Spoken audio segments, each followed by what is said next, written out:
So if you have seen the last session, हमने class 7th के science text book की 3 chapters cover कर लिए हैं। अगर आपने नहीं देखा है तो ज़रूर जाके देखिए। हमने कौन से चैप्टर्स कवर किए हैं? Nutrition in plants, nutrition in animals and fibre to fabric. आज हम चैप्टर 4 से स्टार्ट करेंगे, that is heat. Hello, I am Upasana and I welcome you to Inspira classes.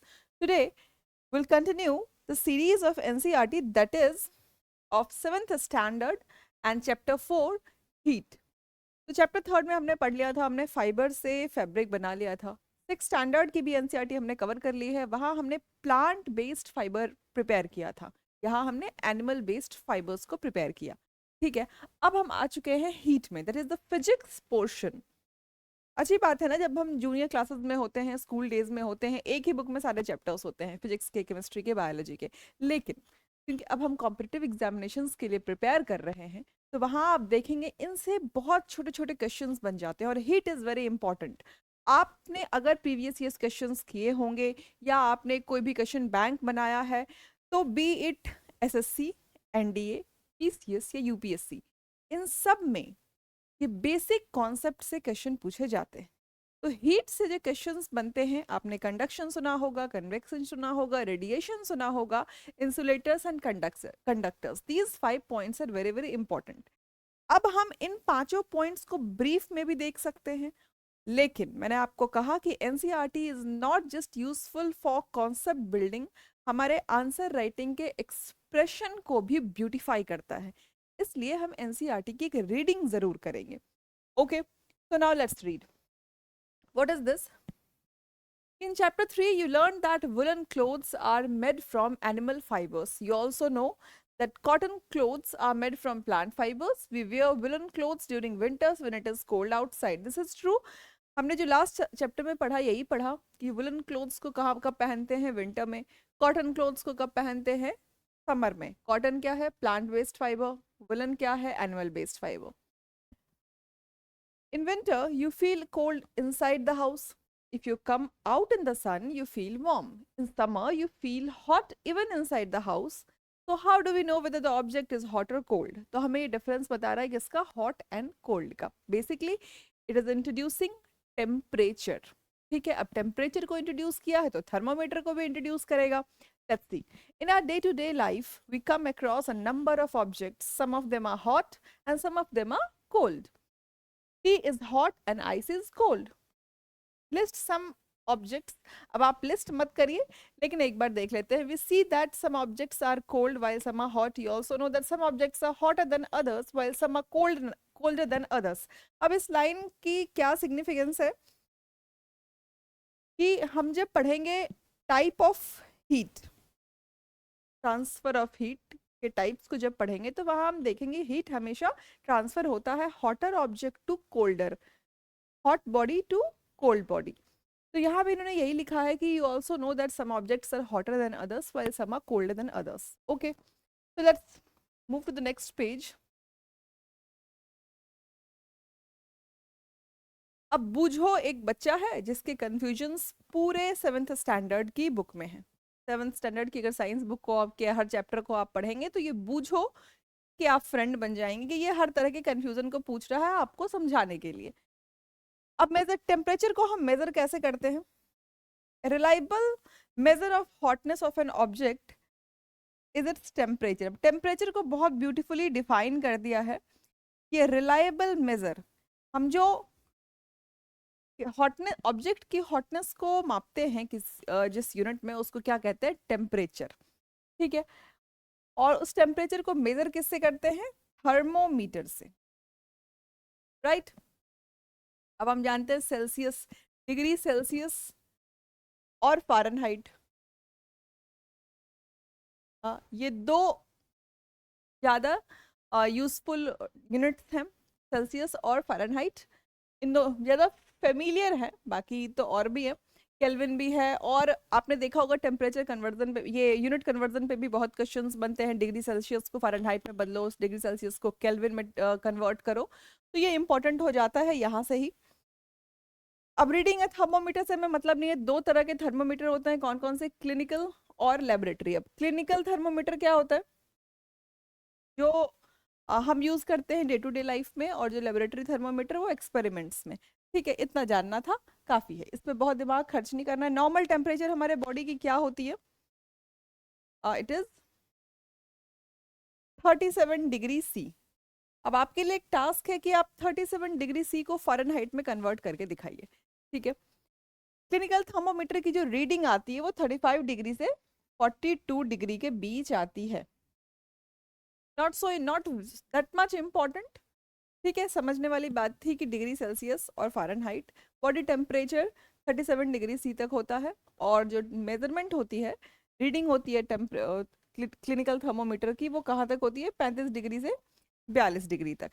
ठीक, ओके, नेक्स्ट। अब ये कुछ एक्सपेरिमेंट्स हमें करके बता रहा है जो जानने की उतनी ज़रूरत नहीं है हमें। ठीक है, बूझो के कुछ टू स्केल थ्योरी है जिसको ये समझने की कोशिश कर रहा है। अब हम आएंगे द मेन सेक्शन में, ट्रांसफर ऑफ हीट पे। हीट चैप्टर में जो हमें 7th स्टैंडर्ड में पढ़ना है और हमें अपना बेसिक डेवलप करना है, वो क्या है? Transfer of heat. तीन मोड होते हैं, कंडक्शन, कन्वेक्शन, रेडिएशन। समझने को हम एक एग्जाम्पल से समझ जाएंगे, लेकिन how would we know how to express this? PCS के बहुत सारे पेपर में 2 मार्क्स के क्वेश्चन आ जाते हैं, just write down the definition. How would you right that? जब तक आप जानेंगे नहीं कि 2 लाइन में भी किसी चीज़ को डिफाइन किया जा सकता है।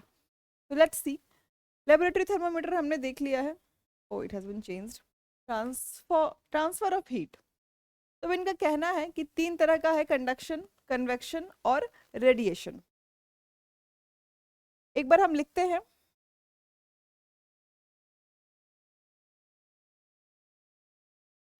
ओके, तो लेट्स राइट डाउन। हमने जब लास्ट 3 चैप्टर्स भी पढ़े हैं, लास्ट 3 नहीं, लास्ट सेशन के फर्स्ट 3 चैप्टर्स जब हमने पढ़े थे, तब भी हमने नोट्स बनाए थे, and I requested you to write it down, कि हमने इसको एक बार थरोली तो पढ़ ही लिया है, साथ में हमने इसके जो भी क्रक्स थे, जो भी समरी था, वो हमने नोट डाउन कर लिया है, ताकि दोबारा हमें 7th स्टैंडर्ड की एनसीईआरटी को पढ़ने की जरूरत ना पड़े। हम इस तरह से पढ़ रहे हैं। तो अब जो heat chapter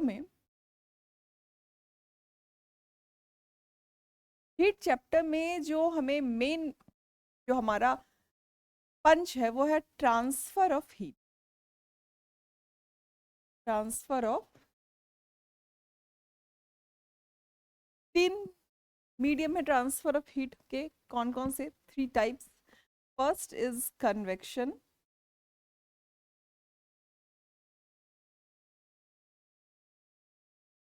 conduction, radiation.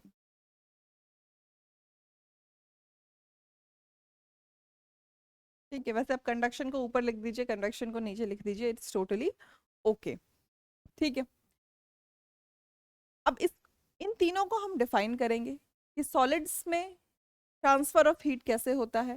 Conduction के थ्रू होता है, कन्वेक्शन के थ्रू होता है, या रेडिएशन के थ्रू होता है। कंडक्शन और कन्वेक्शन को मीडियम की जरूरत पड़ती है, रेडिएशन को किसी मीडियम की जरूरत नहीं होती है, वैक्यूम में भी हो सकता है, क्योंकि सूरज की रोशनी मीडियम से नहीं फैलती है, वो कहीं भी जा सकती है। तो वो जो सन का ट्रांसफर है, सन के हीट का ट्रांसफर, वो रेडिएशन से होता है। तो हम इन तीनों को बुक के थ्रू पढ़ते हैं कि एनसीईआरटी हमें किस तरह के से समझाता है।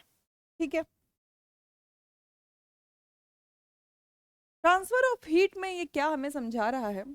लेट्स रीड फ्रॉम हियर, कि पहले तो इन्होंने समझाया है कंडक्टर्स और इंसुलेटर्स के बारे में। ये एक और पॉइंट लिख लेते हैं हम, कि conductors and insulators.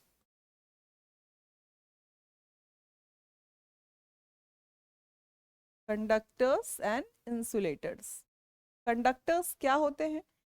Which easily let the heat पास, और इंसुलेटर्स क्या करते हैं? हीट को पास नहीं होते। कंडक्टर्स का एग्जाम्पल क्या हो जाएगा? ये आयरन, एल्युमिनियम, ये सब कंडक्टर्स हैं। इंसुलेटर्स क्या हो जाएगा? Wood plastic, these are insulators. ठीक है, तो ये 5 टर्म को हम आगे भी लिखेंगे, लेकिन इससे पहले थोड़ा पढ़ लेते हैं। Let's read out. इनने एक एग्जाम्पल से आपको समझाया है कि 2 ब्रिक्स के बीच में एक रॉड लगा दिया है, नीचे एक मोमबत्ती लगा दी है, वो धीरे धीरे गर्म हो रहा है। तो अभी आपको इससे कंडक्टर्स को समझाएंगे कि द मटेरियल कि the materials which allow heat to pass through them easily are conductors of heat, for example aluminium, iron and copper. बहुत बेसिक सा डेफिनेशन समझने के लिए क्या था कि हर वो चीज जो हीट को पास होने दे। हमने अगर एक गर्म आयरन रॉड को टच किया या पकड़ा तो हमारा हाथ भी जल जाता है, मतलब हीट ट्रांसफर हो रहा है। तो आयरन क्या है? Conductor. Same is with aluminium, same with is copper. लेकिन अगर वुड किसी एक कोने पे जल रहा है या वो गर्म है, तुरंत हमारा हाथ नहीं जलेगा, मतलब wood has the tendency to stop the transfer of heat. तो वो क्या हो जाएगा? इंसुलेटर। तो एक और definition, the materials which do not allow heat to pass through them easily are poor conductors of heat, such as plastic and wood. Poor conductors are known as insulators. सही बात है भाई कि हीट इजीली पास नहीं होने देता है। Would में भी अगर थोड़ी देर तक वो जल धीरे धीरे धीरे जलता चला जाएगा तो वो गर्म तो हो ही रहा है, लेकिन जितनी जल्दी आयरन गर्म होगा, एल्यूमिनियम गर्म होगा, उतनी जल्दी ट्रांसफर ऑफ हीट वुड में नहीं होगा, प्लास्टिक में नहीं होगा। तो दीज आर पुअर कंडक्टर्स, और पुअर कंडक्टर्स को ही क्या बोला हमने? इंसुलेटर्स। ठीक है, ओके। अब आगे चलते हैं हम।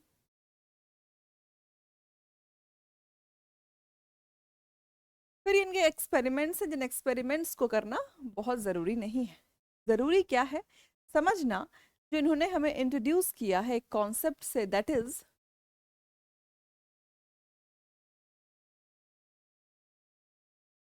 सी breeze and land breeze. Sea breeze और लैंड ब्रिज को समझने से पहले एक चीज समझना पड़ेगा हमें, इस पॉइंट को बिल्कुल याद रखना होगा कि लैंड जो है, land it heats up easily, आसानी से गर्म हो जाता है पानी से ज्यादा, और cools down easily.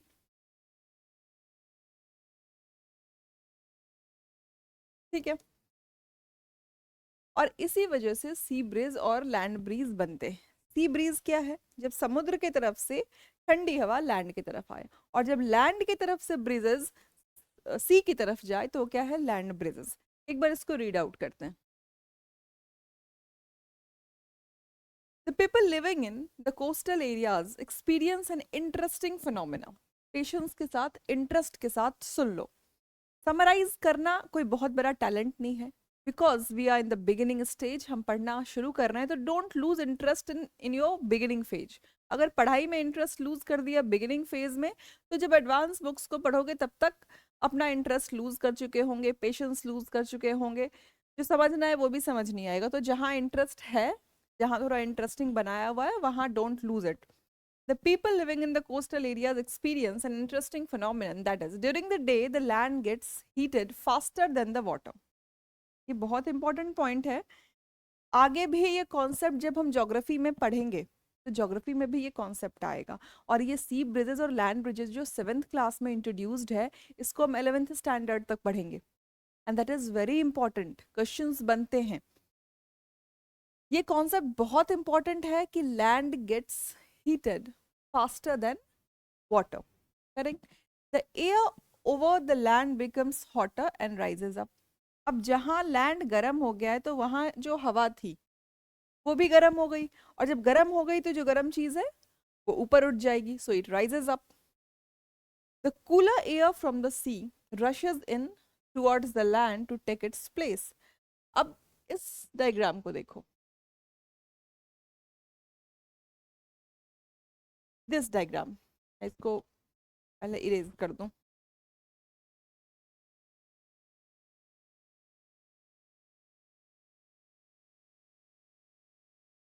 See this figure. इस फिगर में क्या है? ये लैंड है, land heated before the water. तो यहाँ पे जो हवा थी, ये हवा गर्म होके ऊपर उठ गई।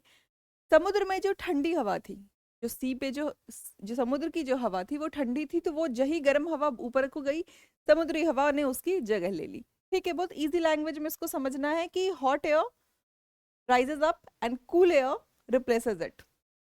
ये लैंड ब्रिज का रीजन होता है। तो जो समुद्र की ठंडी हवा थी वो दिन में लैंड की तरफ आ गई, कोस्टल एरिया की तरफ। रात में ठीक उल्टा फिनोमेना होता है। अब जो लैंड है वो पानी से पहले ठंडा हो जाएगा। तो तो जो सी वाटर है, जो सी के ऊपर जो हवा है, वो कंपैरेटिवली गर्म है। तो वो गर्म होके राइज अप होगी, वो गर्म हवा इधर आएगी, और जो लैंड की जो कूल एयर है लैंड के आसपास कंपैरेटिवली कूल एयर, वो किधर चला जाएगा, सी के तरफ। तो रात में गर्म हवा महसूस होती है। This is the interesting phenomena which the people who lives in coastal areas experience. तो रात में समुद्री एरिया में, जो कोस्टल एरियाज होते हैं, वहां पे रात में गर्म हवा आती है और दिन में ठंडी हवा आती है फ्रॉम द सी। अब इसको पढ़ते हैं। The warm air from the land moves towards the sea to complete the cycle.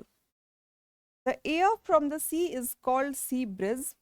To receive the cooler sea breeze, the windows of the houses in coastal areas made to face the sea. दिन की बात बता रहा है कि दिन में जो कोस्टल एरियाज में घर बनाए जाते हैं, तो विंडो को ऐसा बनाया जाता है कि सी की तरफ फेस करें ताकि ठंडी हवा अंदर आ सके। अब रात में क्या होता है, at night it is exactly the reverse. अब बात किसकी आएगी, लैंड ब्रिज की। At night, it is exactly the reverse. The water cools down more slowly than land. So the cool air from the land moves towards the sea. This is called land breeze. और ये figure आपको दिया हुआ है। When we come out in the sun, we feel warm. How does the heat from the sun reach us? It cannot reach us by conduction. Convection. अब ये बात अलग हो गई। This is what they tried to explain. आपको sea breeze और land breeze बहुत ही simple words में एनसीईआरटी की बुक ने समझा दिया है, ठीक है। और इस कॉन्सेप्ट को आप समझ लेंगे। जस्ट रिमेंबर कि land gets heated faster than the water and it cools before the water, right. So now let's move. अब ये हमें समझाने की कोशिश कर रहा है कंडक्शन, कन्वेक्शन और radiation. When we come out in the sun, we feel warm. How does the heat from the sun reach us? It cannot reach us by conduction or convection as there is no medium. अब ये जानना जरूरी है, जो conduction और convection है, transfer of heat का एक मीडियम, उन दोनों को मीडियम चाहिए। Mode of transfer of heat needs medium. Radiation को किसी मीडियम की जरूरत नहीं है। दैट्स वाई जो सन से हमारे पास हीट आ रहा है, वो कैसे आ रहा है, रेडिएशन के through. It cannot reach us by conduction or convection as there is no medium such as air in most part of the space between the earth and the sun. From the sun, the heat comes to us by another process known as radiation. ठीक है, इसको mark करेंगे। जो सन से heat आ रहा है हमारे पास, वो कैसे आ रहा है, रेडिएशन के through. The transfer of heat by radiation does not require any medium. It can take place whether a medium is present or not. When we sit in front of a room in a heater, we get by this process. Similarly, जब हम heater के पास बैठते हैं तो वहाँ conduction और convection नहीं हो रहा है, क्या हो रहा है, रेडिएशन। बीपीएससी में ये क्वेश्चन हर साल पूछता है, कंडक्शन, कन्वेक्शन, रेडिएशन के बेस्ड क्वेश्चन। हीट चैप्टर बहुत इंपॉर्टेंट चैप्टर है जनरल साइंस का। वो आपसे टेम्परेचर कन्वर्जन पूछ लेंगे, डिग्री सेल्सियस को फ़ारेनहाइट में कन्वर्ट करो। They will ask you unit, joule के बारे में पूछ लेंगे आपसे। ज्योग्राफी के सेक्शन तो छोड़ दो, land breezes and sea breezes आप रहने दीजिए, वो तो ज्योग्राफी में ही वो पूछेंगे। और फिर कंडक्शन, कन्वेक्शन और रेडिएशन को लेके they ask question. Alternate year तो पूछना मस्ट है, the repeated question they ask. और हर साल टेम्परेचर कन्वर्जन और mode of transfer of heat, इनको लेके क्वेश्चन पूछते ही हैं। Same goes with UPPCS, same goes with SSC, same goes with NDA, ठीक है। तो इन सब के लिए ये हीट इंपॉर्टेंट। आगे पढ़ते हैं। ए hot utensil kept away from the flame cools down as it transfers heat to the surroundings by radiation. Our body too gives heat to the surrounding and receives heat from it by radiation. Simple सी बात है कि हमारी body constantly heat radiate करती रहती है और हम हीट रिसीव भी करते रहते हैं, ठीक है। All hot bodies radiate heat. When this heat falls on some object, a part of it is reflected, a part is absorbed, and a part may be transmitted. Very important. All hot bodies radiate heat. When this heat falls on some object, a part of it is reflected, a part is observed, and a part may be transmitted. क्या कह रहा है कि जब heat किसी भी object पे गिर रही है, ठीक है, वो क्या करेगा, कुछ हीट को रिफ्लेक्ट कर देगा, कुछ हीट अब्सॉर्ब कर लेगा और कुछ हीट को ट्रांसमिट कर देगा, because it is a form of energy. The temperature of the object increases due to the absorbed part of heat. अब उस बॉडी का टेम्परेचर क्यों बढ़ेगा, क्योंकि उसने कुछ रेडिएट किया है, कुछ ट्रांसमिट किया है और कुछ अब्सॉर्ब किया है. तो because of that absorbed heat उस ऑब्जेक्ट का टेम्परेचर इंक्रीज हो जाएगा. ठीक है. अब kinds of clothes we wear in summer and winter से पहले हम क्या कर लेते हैं, before this do one thing. Okay, तो पहले हम एक समराइज कर लेते हैं इसको, कंडक्शन, कंडक्शन, रेडिएशन को, क्योंकि हमें तो सिर्फ थ्रू एग्जाम्पल्स समझना है, लेकिन जो पॉइंट है उसको दिमाग में नोट डाउन कर लेना है. Just feed into your mind. अब आपको कंडक्शन, कन्वेक्शन, रेडिएशन को जब अभी हम समराइज करेंगे ना, इसके बाद आपको किसी वन लाइनर या किसी नोट्स को या समरी नोट्स को देखने की जरूरत पड़ेगी नहीं. ठीक है, तो पहले इसको एक बार समराइज कर लेते हैं.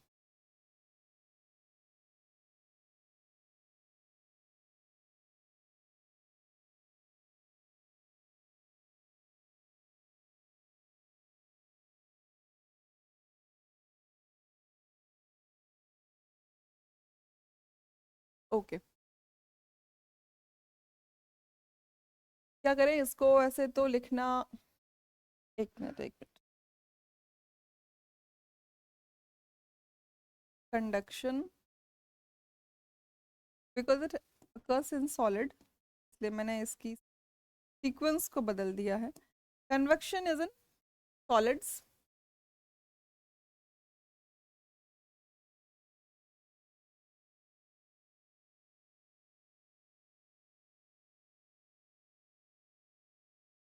सॉलिड्स मतलब कि it needs medium.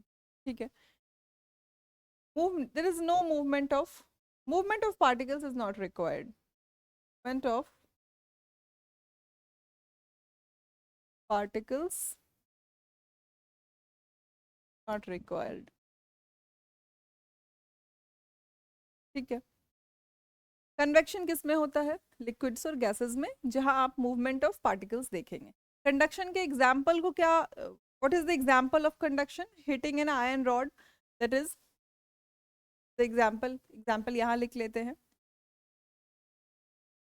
Heating of an iron rod conduction है, बिल्कुल याद रखेंगे. तो जो हमारी समरी है वो ऑलमोस्ट यही है. अगर आप नोट्स को सिर्फ पढ़ेंगे, कि मैं हीट चैप्टर के नोट्स को निकाल के आपको बता दूं, तो इट इज़ 2 से 3 minute, not more than that. But we have to see करना क्या है. हम टेक्स्ट बुक पढ़ ही तो इसलिए रहे हैं कि हम ये समझें कि हमने कुछ मिस नहीं किया है और हमसे क्या एक्सपेक्टेड है, कि हमें क्या क्या पता होना चाहिए, है ना. कन्वेक्शन कहाँ होगा, इन liquids and gases, liquids and gases.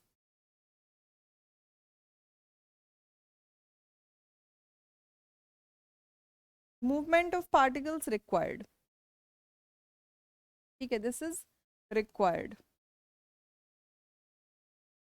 Okay. Radiation कहाँ, एग्जाम्पल कन्वेक्शन का क्या होगा, जो हमने लैंड ब्रिजेस देखे, या बॉइलिंग वाटर भी एग्जाम्पल है इसका. लैंड ब्रिजेस, सी ब्रिजेस. रेडिएशन क्या होगा, सबसे बड़ी बात, सबसे बड़ा डिफरेंस क्या होगा, कि रेडिएशन को किसी भी मीडियम की जरूरत नहीं है. Requires no medium. Let me write it down with red. इस जब हम क्वेश्चंस, मल्टीपल चॉइस क्वेश्चंस को प्रैक्टिस करेंगे, तो आप देखेंगे कि ये समझी हुई जो चीज़ है आपके कितने काम आएगी. कई बार अगर आप सिर्फ जो समरी बुक्स होती हैं जिनको हम पढ़ लेते हैं, तो एग्जाम में जाके कंफ्यूजन के चांसेस बढ़ जाते हैं, क्योंकि समझा तो हमने है नहीं और रटी है, और रटने वाली चीज़ें इतनी सारी हैं कि कितना कुछ, दिमाग तो एक ही है ना, तो रोट मेमोरी में कितनी चीजें रहेंगी? अब इन चीजों को कोई रटने बैठ जाए, कंडक्शन कन्वेक्शन में मीडियम चाहिए, रेडिएशन को मीडियम नहीं चाहिए, पॉसिबिलिटी है वो कंफ्यूज कर जाएगा कि कंडक्शन और कन्वेक्शन क्या दोनों में मीडियम चाहिए, कंफ्यूजन वही बन जाता है। तो समझना है और अच्छे से समझना है ताकि इन चीजों को तो रटना ना पड़े। No medium required. एग्जाम्पल क्या होगा? हीट फ्रॉम द सन। ठीक है,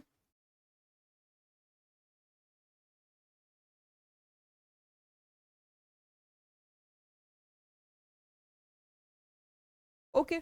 तो दिस वाज द समरी कि हमने जो हीट चैप्टर पढ़ा और कंडक्टर्स के बारे में हमने देख लिया विच इजीली लेट्स द हीट पास, और इंसुलेटर्स जो पुअर कंडक्टर्स होते हैं उसी को इंसुलेटर्स करते हैं। हमने कॉन्सेप्ट और क्या देख लिया, एक और चीज देख लेते हैं। So we have seen the concept of sea breezes and land breezes। ठीक है, तो ये कॉन्सेप्ट को भी हमने देख लिया कि क्या होता है, और सबसे इंपॉर्टेंट पॉइंट क्या देखा हमने कि लैंड गेट्स हीटेड फास्टर। ठीक है, और कूल्स भी faster. Land gets heated faster.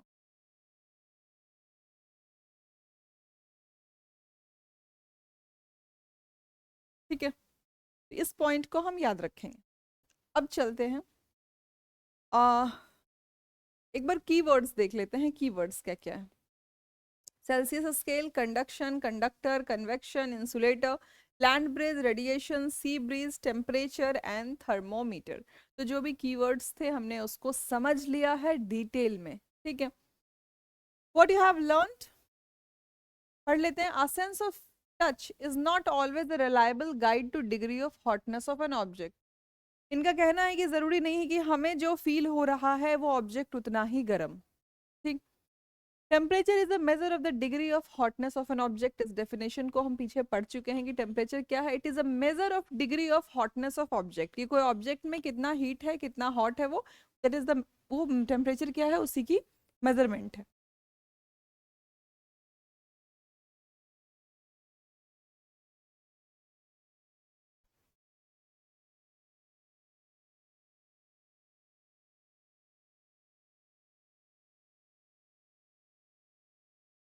Thermometer is a device for measuring temperatures. Clinical thermometer is used to measure body temperature. Laboratory thermometer किसके लिए होता है? एक्सपेरिमेंट्स के लिए। और हमने क्या सीखा? The normal temperature of the human body is 37 degree C. The heat flows from a body at a higher temperature to a body at a lower temperature. There are three ways in which heat can flow from one object to another. कौन कौन से हमने पढ़ लिया? This is the most important point, बिल्कुल आपको याद रहना चाहिए। Wait wait wait wait wait, हमने कंक्लूड नहीं किया है। तो heat flows from a body at a higher temperature to a body to a lower temperature. This is very very important, बहुत काम आने वाला है आगे भी, क्योंकि हम 12th तक की साइंस को पढ़ने वाले हैं। 12th तक की साइंस को नहीं, 12th तक, 10th तक की साइंस को पढ़ने वाले हैं। 11 12th के सेलेक्टेड चैप्टर्स को हम पढ़ने वाले हैं। ठीक है, तो वहां हमें ये बहुत काम आने वाला है। अगर आपने 6 स्टैंडर्ड, 7 स्टैंडर्ड, 8 स्टैंडर्ड को स्किप कर दिया और आपके कॉन्सेप्ट्स बहुत टाइम से रिवाइज नहीं है, तो आपको साइंस के सेक्शन में बहुत प्रॉब्लम आने वाली। जनरल साइंस आपके लिए एक हर्डल बन के रह जाएगा। तो जितने बेसिक से हम स्टार्ट करेंगे हमारा कॉन्सेप्ट उतना बनता जाएगा। जिनका जनरल साइंस सेक्शन स्ट्रॉन्ग भी है, तो कैसे स्ट्रॉन्ग है? क्योंकि उनका फाउंडेशन क्लियर है, और फाउंडेशन क्लियर कैसे होगा? इन्हीं को पढ़ के तो होगा, तो हम उसी को पढ़ रहे हैं। In solids generally the heat is transferred by conduction, in liquids and gases the heat is transferred by convection, no medium is required for transfer of heat. हमने इसी को समराइज कर लिया आपने नोट में। The materials which allow heat to pass through them easily are conductors of heat. The materials which do not allow heat to pass through them easily are called insulators। तो हमने इन point को भी देख लिया। Dark coloured objects absorb radiation better than light colored objects, and this is the reason, ये point छूट गया था, that's why कि विंटर में हम डार्क कलर्ड क्लोथ्स को प्रेफर करते हैं, गर्मी में हमेशा पेस्टल कलर्स, वाइट कलर्स को प्रेफर करते हैं। क्यों? क्योंकि जो डार्क ऑब्जेक्ट होगा वो हीट को ज़्यादा एब्जॉर्ब करेगा। तो ठंड में तो सही है, it is favourable, but in summers it is not favourable, तो वहाँ हम लाइट कलर को प्रेफर करते हैं। ठीक है। Woolen clothes keep us warm during winter. It is so because wool is a poor conductor of heat and air trapped within the fibers. ठीक, तो this was the heat chapter. Very important, बहुत important. इतना छोटा सा chapter था, इतने कम time में हमने कवर किया, लेकिन इसके पांचों पॉइंट बहुत इंपॉर्टेंट। ठीक, let's move to the next chapter.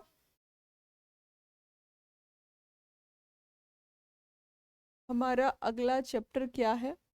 Acids, bases and salts. Again important, बहुत इंपॉर्टेंट है, बहुत छोटे छोटे क्वेश्चंस उससे बनते हैं। आप मिल्क ऑफ मैग्नीशिया का क्वेश्चंस देख लीजिएगा, आप वीक एसिड, स्ट्रॉन्ग एसिड का क्वेश्चन, कहाँ किसमें एंड्स के बाइट में कौन सा एसिड मिलता है, तो ये सब आप देख सकते हैं। इस चैप्टर में हम इन्हीं इन्हीं चीज़ों को सीखेंगे। ठीक है।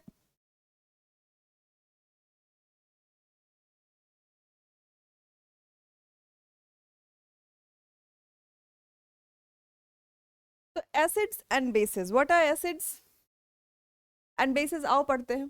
Curd, lemon juice, orange juice and vinegar taste sour. ठीक है, ये जो सार टेस्ट है, खट्टा टेस्ट, ठीक है, ये सब क्या है? इन सब में एसिड है। क्या क्या नाम दिया? Curd, lemon juice, orange juice. H plus ion और OH माइनस आयन को बाद में देखेंगे, पहले ये देखना जरूरी। These substances taste sour because they contain acids। मतलब एसिड्स की एक प्रॉपर्टी तो हमें समझ में आ गई, वो प्रॉपर्टी क्या है कि इसका टेस्ट क्या होता है? सार, खट्टा। ठीक है। Okay, the chemical nature of substance is acidic. Obviously जिस सब्सटेंस में एसिड है तो उसका केमिकल नेचर क्या हो गया? एसिडिक हो गया। ठीक है। The word acid comes from the Latin word aster which means Sawar.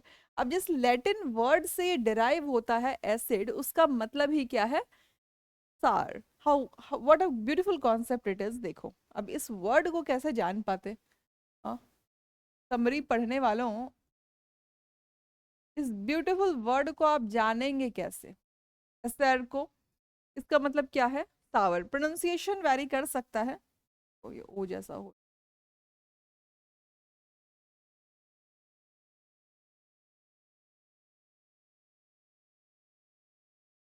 Pronunciation में वेरी, लेकिन ये आपको जानना चाहिए कि एसिड कहाँ से निकला है? लैटिन वर्ड से। Okay. What about baking soda? Does it also taste sour? If not, what is its taste? Since it does not taste sour, it means that it has no acids in it. It is bitter in taste. If you rub its solution between fingers, it feels soapy.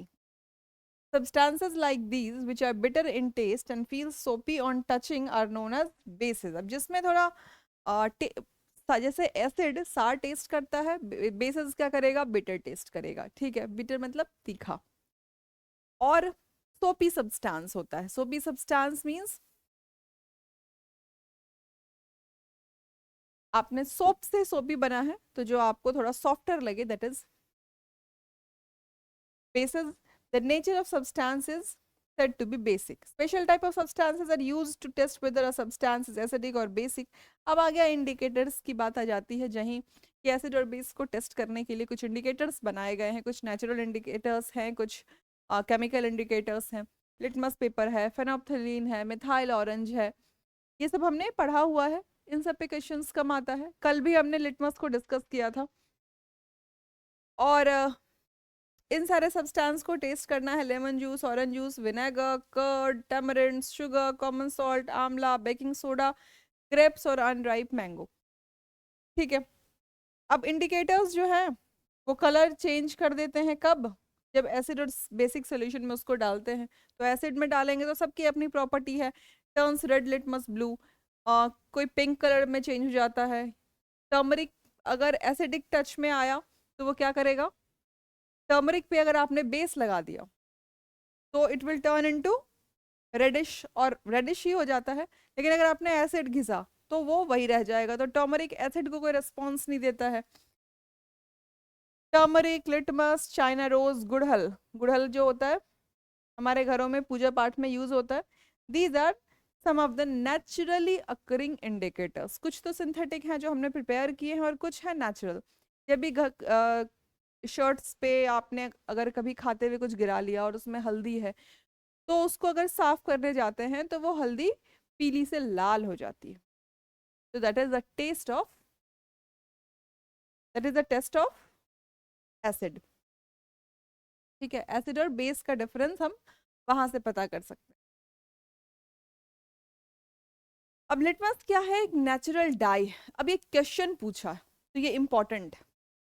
कैसे important है कि litmus के बारे में ये question आया हुआ है मल्टीपल चॉइस क्वेश्चन में कि लिटमस को एक्सट्रैक्ट कहाँ से करते हैं। ये जो लिटमस है, द मोस्ट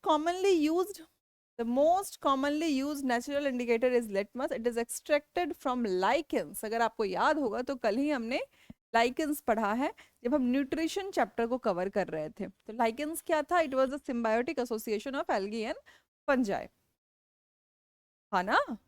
ये एल्गी और फंजाई का एक सिम्बायोटिक एसोसिएशन था जिसमें एल्गी फंजाई को क्या दे रहा था? खाना, क्योंकि फंजाई खुद से खाना नहीं बना सकता है और फंजाई उसको उसके बदले में न्यूट्रिशन दे रहा था। ठीक है, तो उस लिटमस को उसी लाइकेन से एक्सट्रैक्ट किया जाता है। कलर क्या होता है? Mauve colour, that is purple का ही एक शेड होता है mauve colour. When added to an acidic solution it turns red. अब लिटमस पेपर क्या करता है? जब एसिडिक सॉल्यूशन में जाता है तो लाल हो जाता है, and when added to a basic solution it turns blue. जानना बहुत जरूरी है कि एसिडिक सॉल्यूशन में लिटमस पेपर का कलर क्या हो जाएगा? रेड, और बेसिक में क्या हो जाएगा? ब्लू। तो it is important to know. It is available in the form of solution और in the form of strips of paper known as litmus paper. दो कलर में अवेलेबल होता है, रेड एंड ब्लू। आपने अपने स्कूल के भी लेबोरेटरीज में देखा होगा। लिटमस टेस्ट तो ऑलमोस्ट हर स्कूल में करवाते हैं। अब बहुत इंपॉर्टेंट चीज है, ये टेबल आपको याद होना चाहिए। This is very important. आप जो समरी बुक्स पढ़ते हैं जनरल साइंस की, उसमें भी ये टेबल रहता है और क्वेश्चन भी यहीं से आता है। यू नेवर नो कि हमने इतनी बेसिक बेसिक चीज़ों को स्किप कर दी होती है कि फिर लगता है बाद में, oh my God, it is a pile of information, कितनी चीज़ें रटें, लेकिन यहीं पे कवर हो जानी है ये चीज़। Just see acetic acid. अब क्वेश्चन कैसा पूछ लेता है? विनेगर में कौन सा एसिड मिलता है? चार ऑप्शन दे दिए, acetic acid, formic acid, lactic acid, tartaric acid. अब ये 7th क्लास का बच्चा बता देगा, लेकिन कॉम्पिटिटिव स्टूडेंट के, कॉम्पिटिटिव एग्जाम के बहुत सारे एस्पिरेंट्स गलत करके आएंगे, क्योंकि उनने टेक्नोलॉजी की बड़ी बड़ी ब्रह्मोस मिसाइल के बारे में तो नोट्स बना लिया, लेकिन प्रीलिम्स में आने वाला ये बेसिक क्वेश्चन वो कवर करके नहीं जाएंगे। ये टेबल आपको याद होना चाहिए मेरे हिसाब से कि विनेगर में क्या मिलता है? Acetic acid. विनेगर में मिल रहा है एसिटिक एसिड। एंड्स स्टिंग, चींटियां जो काट लेती हैं तो वहां पे वो क्या रिलीज करती हैं? Formic acid. ठीक है, अभी आजकल इसको फॉर्मूला बेस्ड भी पूछते हैं कभी कभी। ठीक, साइट्रस हम इसको कवर भी करेंगे जब हम कार्बोनेट्स कंपाउंड्स को पढ़ेंगे, और वहाँ पे हम एसिड्स को पढ़ेंगे तो वहाँ हम फॉर्मूला भी देखेंगे। Citrus fruit such as orange, lemons में क्या मिलेगा? Citric acid. कर्ड में मिलता है लैक्टिक एसिड। स्पाइनच में मिलता है ऑक्सैलिक एसिड। आंवला, सिट्रस फ्रूट्स में एस्कॉर्बिक एसिड। अब देखो नाम भी बता दिया, विटामिन सी को बोलते हैं एस्कॉर्बिक एसिड। तो हम जो आंवला खाते हैं उस आंवला में क्या मिलता है? विटामिन सी, और विटामिन सी को ही क्या बोलते हैं? Ascorbic acid. Very important. 6th standard की भी एनसीईआरटी में हमने पढ़ा था, वहां विटामिन बी के बहुत सारे टाइप्स को पढ़ा था, है ना? B5, B6, B9, B12, everything. तो हमने विटामिन सी को देखा कि एस्कॉर्बिक एसिड है, इसी की कमी से क्या हो जाता है? स्कर्वी, पढ़ा था। टेमरिंड, ग्रेप्स, अनराइप मैंगोज, इन सब में क्या मिलता है? Tartaric acid. All the acids mentioned above occur in nature। अब कुछ बेसिस को देख लेते हैं। कैल्शियम हाइड्रोक्साइड, ये क्या है? चूना पानी। लाइम वाटर, सबके सबने वाइट वॉश देखा होता है, ये दिस इज चूना पानी। Lime water is calcium hydroxide. Window cleaner, जिसे खिड़कियां साफ करते हैं, वो क्या होता है? Ammonium hydroxide. It is also a kind of base. Soap में क्या होता है?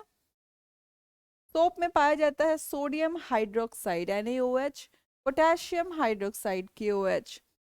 और milk of magnesia, very very important, that is magnesium hydroxide. अब मैंने इसको क्यों इंपॉर्टेंट कहा कि आपके घरों में एसिडिटी में जितना इनो नहीं पीते हैं उतना खाने में डालते हैं। जितने डिफरेंट टाइप ऑफ डिशेस को आप ट्राई करेंगे सब में इनो डाला हुआ है, हर चीज में इनो डालो, ढोकला खमन कुछ भी बनाना है इनो डालो, that is milk of magnesia. यही मैग्नीशियम हाइड्रोक्साइड को हम उसमें ऐड करते हैं। तो इनो इज बेसिकली कोई भी एंटासिड क्या है, milk of magnesia, that is magnesium hydroxide. Okay, चलिए। चाइना रोज एज इंडिकेटर, गुड़हल भी एक तरह का इंडिकेटर है, जैसे टर्मरिक एक इंडिकेटर है। तो इस टेस्ट को हम परफॉर्म नहीं करते हैं, बस ये समझ लेते हैं कि चाइना रोज, टर्मरिक, ये सब क्या है, इंडिकेटर्स। ठीक है, let's not go into this, इसमें जानने से हम सिर्फ टाइम वेस्ट करेंगे। बस याद रखना है कि litmus, China rose, tamarind, turmeric, sorry not tamarind, turmeric is also natural indicator. अब आओ, अब जो हम पढ़ेंगे वो इम्पोर्टेंट, बहुत important.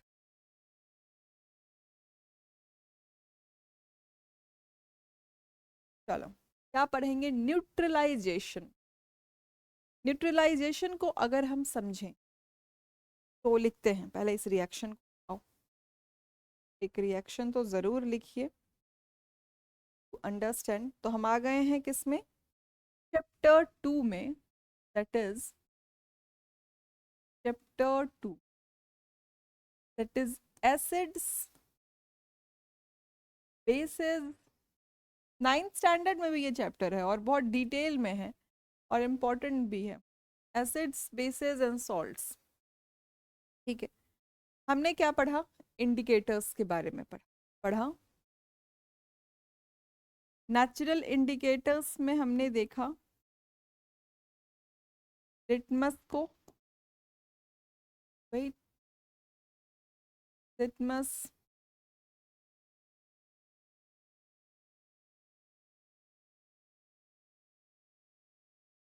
Turmeric, China rose. Okay, ठीक है। फिर हमने एक टेबल देखा, टाइप्स ऑफ एसिड,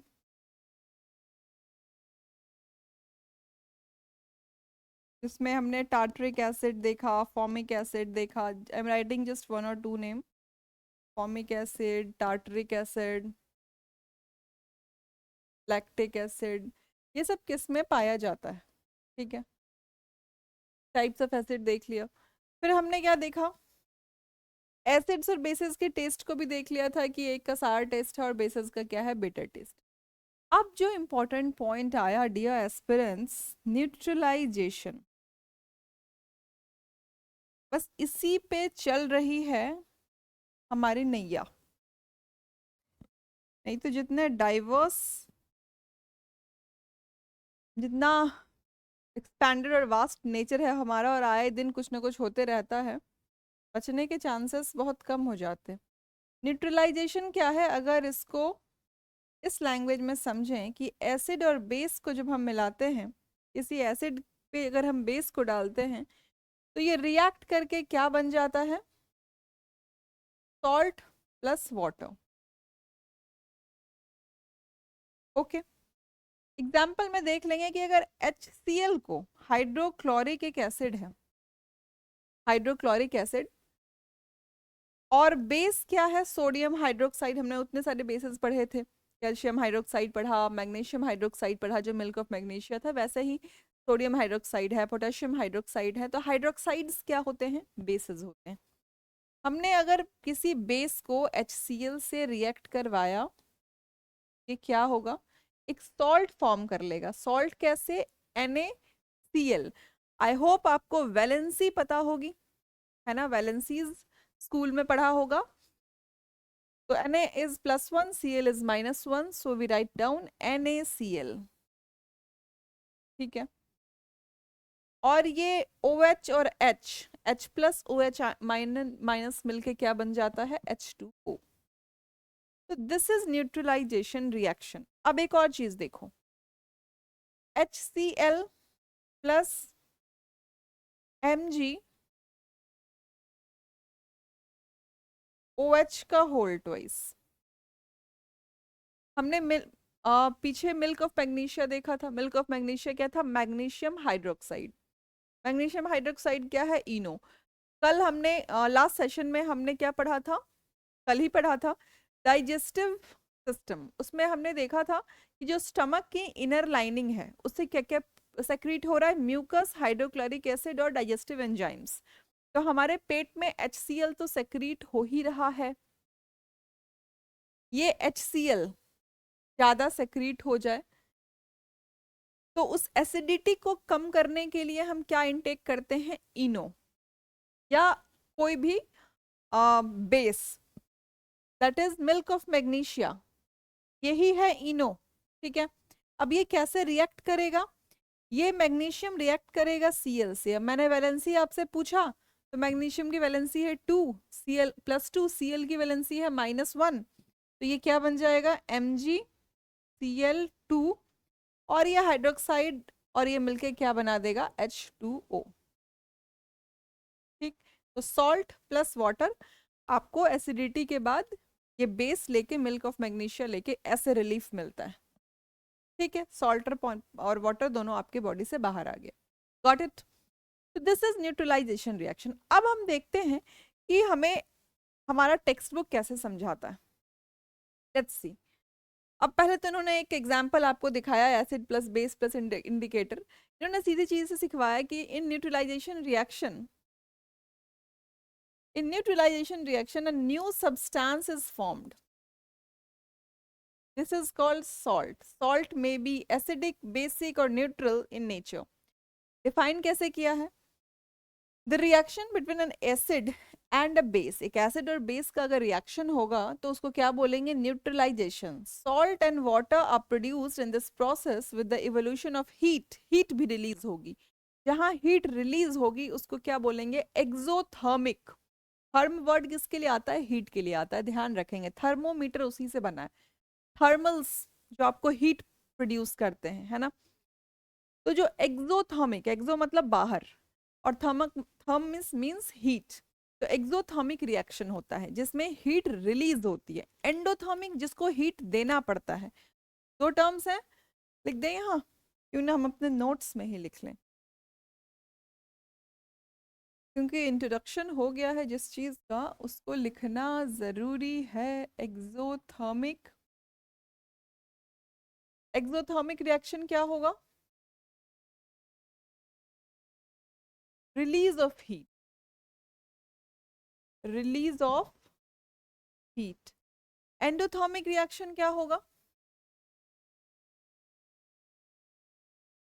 एंडोथर्मिक,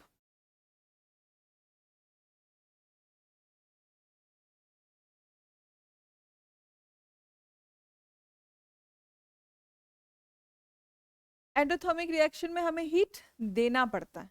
ठीक है, so there is no release of heat. Endothermic is which needs heat. Heat is heat involved. यहाँ भी आप इवॉल्व लिख सकते हैं, लेकिन यहाँ लिखते हैं हीट इन्वॉल्व्ड। ठीक है, तो ये एक्सोथर्मिक रिएक्शन है और एंडोथर्मिक रिएक्शन। अब देखो कि क्या लिख रहा है। अब लिख रहा है कि the reaction between acid and base is known as neutralization. Salt and water are produced in this process with the evolution of heat. The following reaction is an example. Hydrochloric acid. Okay, wait. हाँ, तो acid plus base क्या बना रहा है? Salt plus water. यहाँ heat हो रही है, इवॉल्व मतलब न्यूट्रलाइजेशन जो है वो एक एक्सोथर्मिक रिएक्शन।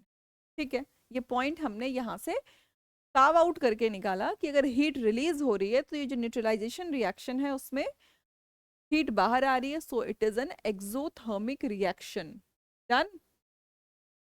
अब एग्जांपल दिया है आपको, hydrochloric acid plus sodium hydroxide क्या बना रहा है? सोडियम क्लोराइड प्लस वाटर, जो हमने देख लिया। बूझो ने भी यही काम किया है। हमने एक और एग्जांपल देख लिया मिल्क ऑफ मैग्नीशिया का। एंड टेस्टिंग में यही बात होती है। फिर आपको एग्जाम्पल दिया है, to relieve indigestion we take an antacid such as milk of magnesia which contains magnesium hydroxide, it neutralises the effect of excessive acid. तो जो मिल्क ऑफ मैग्नीशिया है वो बेस है, वो क्या करेगा, न्यूट्रलाइज कर लेता है एसिड के इफेक्ट को। एंट स्टिंग को देखते हैं। The sting of an ant contains formic acid, when an ant bytes it injects the acidic liquid into the skin. अभी हमने पढ़ा कि एंट स्टिंग में कौन सा एसिड मिलता था, फॉर्मिक एसिड, ठीक है। तो फॉर्मिक एसिड को न्यूट्रलाइज करने के लिए क्या करते हैं, उस पर कहते हैं कि जस्ट रब the moist baking soda. Baking soda क्या होता है, सोडियम हाइड्रोजन कार्बोनेट।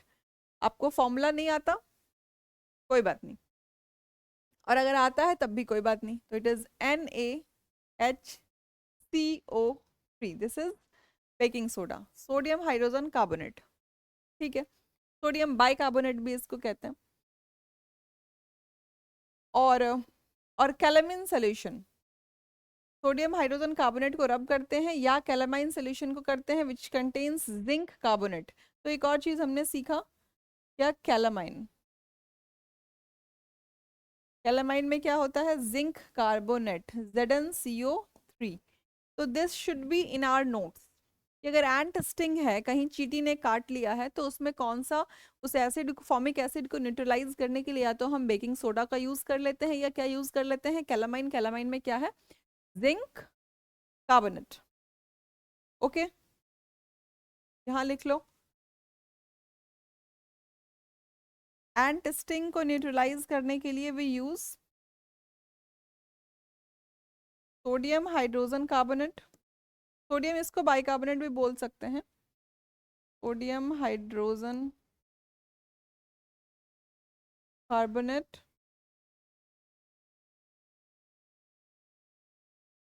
और कैलामाइन, और कैलामाइन में क्या है, ZnCO3, it consist of zinc carbonate. Okay, साथ साथ में हमारे नोट्स भी प्रिपेयर हो रहे हैं, ये अच्छी बात है। नोट्स का इंपॉर्टेंस मैं आपको बता चुकी हूँ, तो आप साथ साथ लिखते जाएंगे। लाइन बाय लाइन हम इसलिए पढ़ रहे हैं ताकि आपको fear of missing out, that FOMO ना हो कि हमने कुछ मिस कर दिया है, हमने टेक्स्ट बुक के पन्ने नहीं पलटे हैं। वो मैं आपके लिए पलट रही हूँ। जितने भी इंपॉर्टेंट चीज़ें हैं, एक्सपेरिमेंट्स को छोड़ के हम पढ़ते जा रहे हैं, और जो इंपॉर्टेंट लग रहा है हमारे एग्जाम पॉइंट ऑफ व्यू से, उसको नोट डाउन करते जा रहे हैं। सॉइल ट्रीटमेंट में क्या करता है, अगर plants do not grow well when the soil is either too acidic और टू बेसिक। ज़्यादा एसिडिक भी नहीं होना चाहिए, ज़्यादा बेसिक भी नहीं होना चाहिए मिट्टी को। अगर ऐसा होगा तो उसमें प्लांट्स ठीक से ग्रो नहीं करेंगे। When the soil is too acidic, it is treated with the bases like quicklime. चूना पानी डालते हैं। अगर मिट्टी का जो नेचर है, सॉइल का जो नेचर है वो ज़्यादा एसिडिक है, तो उसमें क्या डालेंगे, quicklime. Quicklime is calcium oxide, CaO। Calcium की वैलेंसी होती है 2, ऑक्साइड की +2, ऑक्साइड की -2, इसलिए CaO। स्लेक लाइम क्या है, calcium hydroxide, CaOH whole twice. Hydroxide होता है -1, उसकी वैलेंसी, इसलिए हम क्या लिखते हैं, कैल्शियम OH होल ट्वाइस। अब इंपॉर्टेंट क्या है, क्विक लाइम और स्लेक लाइम, ठीक है, इसको लिखना जरूरी है।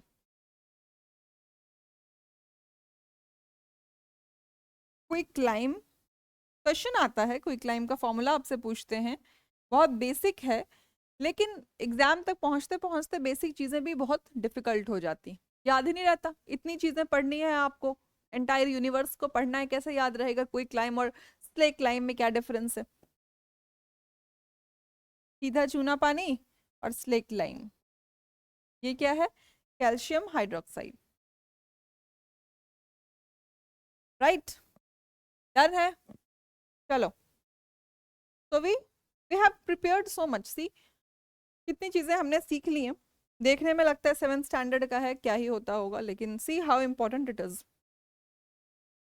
सॉइल ट्रीटमेंट को हमने देख लिया कि अगर सॉइल बहुत एसिडिक है, it is too acidic, it is treated with bases like quicklime, calcium oxide, slaked lime, calcium hydroxide. If the soil is basic, organic matter is added to it. Organic matter releases acids which neutralizes the basic nature of the soil.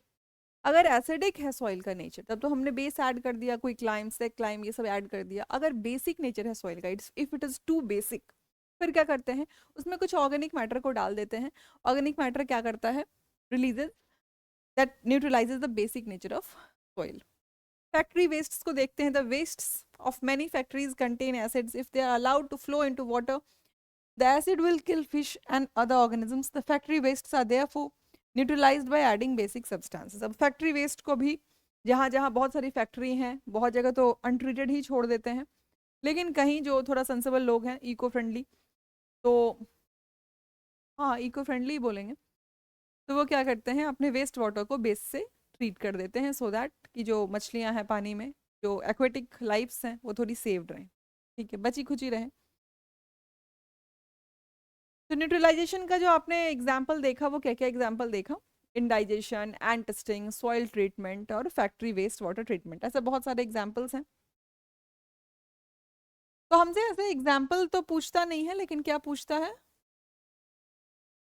जो हमने note down किया, ये सारे जितने भी चीज़ें मैंने आपको नोट डाउन की है ना नोट्स में, अभी एक बार हम रिवाइज कर लेंगे सेशन के एंड में, ये सारी पूछी हुई चीज़ें।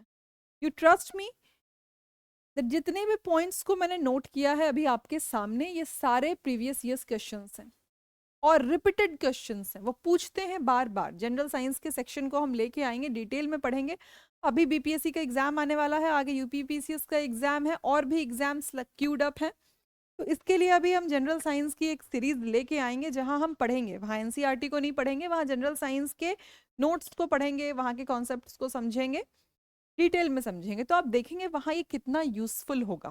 That's why I am covering it first, कि कम से कम दो तीन स्टैंडर्ड्स को हम और पढ़ लें, दो तीन क्लासेस को, फिर हम जनरल साइंस के कंपटीशन लेवल को तैयार करना शुरू करेंगे, कि अब बेसिक से एडवांस लेवल पे कैसे जाएं।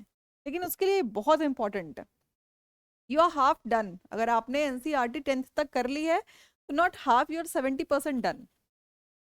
कुछ 30% में कुछ फैक्ट्स आएंगे जो आउट ऑफ द बॉक्स पूछ लिए जाते हैं, बाकी 70% your work is done. Just mind my words. Keywords क्या है, acid, base, basic, neutralisation, indicator, salt, neutral, you have read it all. An acid and a base neutralize each other and form a salt. A salt may be acidic, basic, neutral in nature.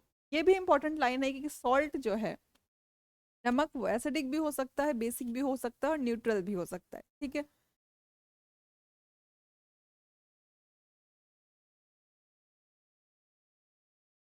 Let's move to the next chapter, that is physical and chemical changes.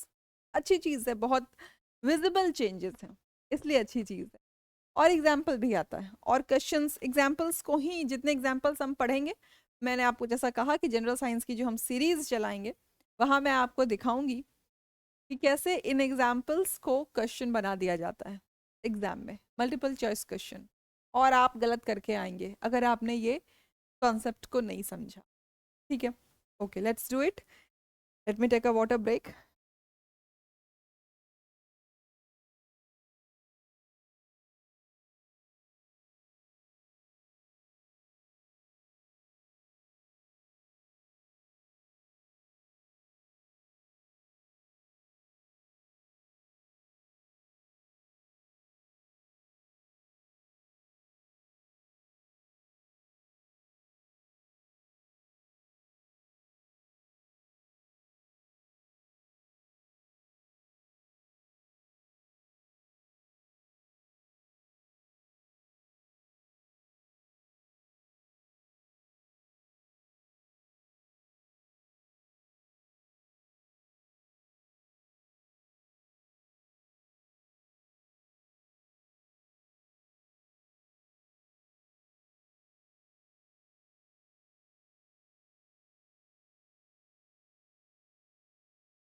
Okay,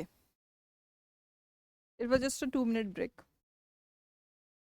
तो physical और chemical changes को हम देखते हैं कि क्या होगा। Physical change नाम से ही लग रहा है, फिजिकल चेंज मतलब कुछ फॉर्म का चेंज होगा, ठीक है। इसमें कोई नया, जो एक फॉर्म होगा वो दूसरे फॉर्म में बन जाएगा, सॉलिड लिक्विड बन सकता है, लिक्विड गैस बन सकता है, दैट मीन्स फिजिकल चेंज। आपका जो फिजिकल स्टेट है वो बदल जाएगा, कोई नया सब्सटेंस बन के नहीं, कोई भी न्यू सब्सटेंस का फॉर्मेशन नहीं होगा, और पॉसिबली ये रिवर्सिबल भी होगा कि वापस उसके स्टेट को हम कन्वर्ट भी कर सकते हैं। वहीं पे जो केमिकल रिएक्शन है, केमिकल रिएक्शन क्या होगा, इरिवर्सिबल। कोई ना कोई नई सब्सटेंस का फॉर्मेशन हो रहा होगा, चेंज ऑफ कलर हो रहा होगा। और केमिकल चेंज में, केमिकल चेंज के ये फीचर्स होंगे जैसे रस्टिंग ऑफ आयरन, ये केमिकल चेंज होगा, बर्निंग ऑफ पेपर, ये केमिकल चेंज होगा। लेकिन अगर फिजिकल चेंज की हम बात करें तो फिजिकल चेंज में what is that, boiling water is physical change. क्या है, पानी ही तो है, जो वेपर भी बन के उठ रहा है वो तो स्टेट ही बदला है, बस उसका फिजिकल स्टेट बदला है तो पानी ही, कोई नई सब्सटेंस तो बन नहीं रही है। चलिए इसको यहाँ से देखते हैं कि बुक हमें कैसे समझाता है। बहुत ही अच्छे से समझाता है।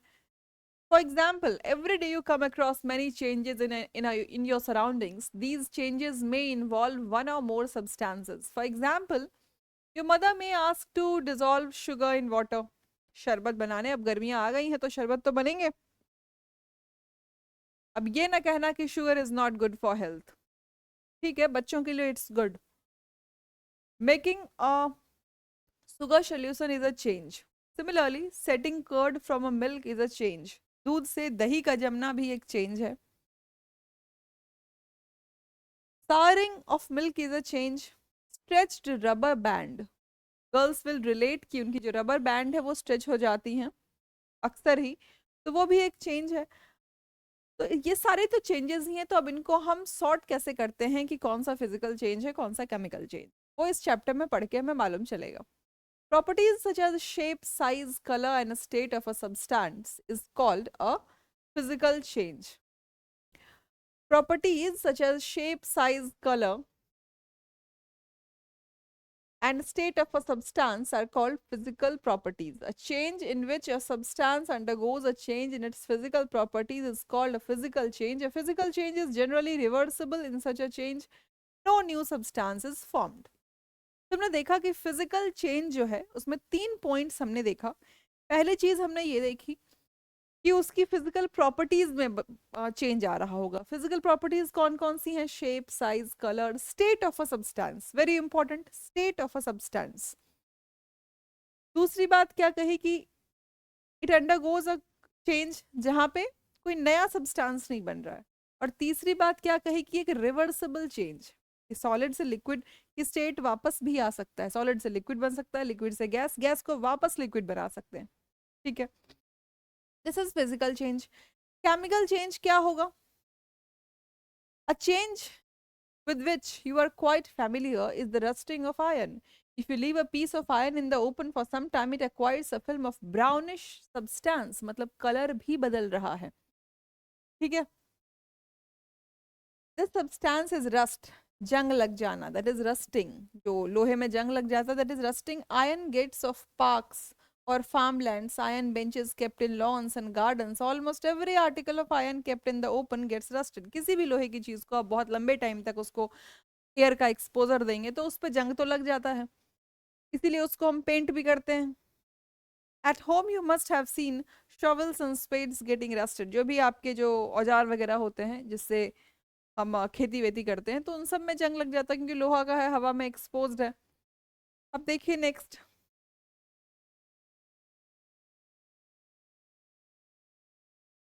फिर कह रहा है कि एटमॉस्फेयर, आयन पैन, तवा के बारे में कह रहा है कि तवा में भी जंग लग जाता है।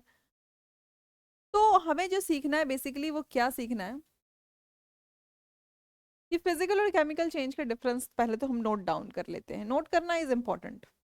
चैप्टर 6 में हम आ चुके हैं, तो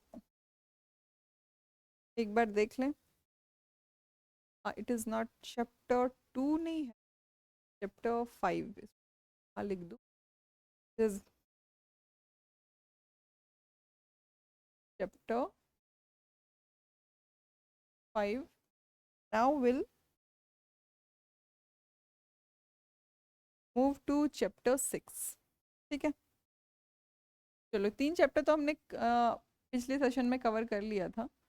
चैप्टर 6 तो क्या है हमारा, chapter 6 physical and chemical change, ठीक है। physical and chemical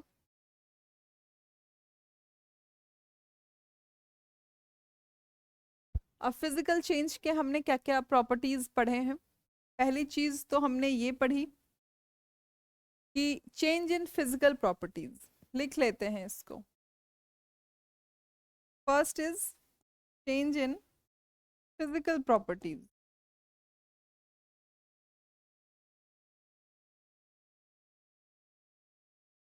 प्रॉपर्टीज जैसे shape, size, state.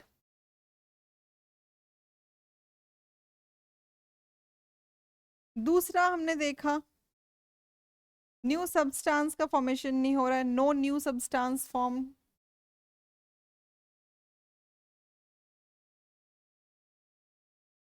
Substance form.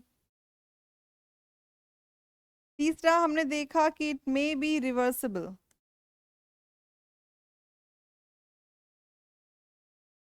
ठीक है, ठीक अपोजिट किस में आ जाएगा? केमिकल चेंज में। केमिकल चेंज में क्या होगा? पहली चीज तो ये कि ये इरिवर्सिबल इन नेचर होगा।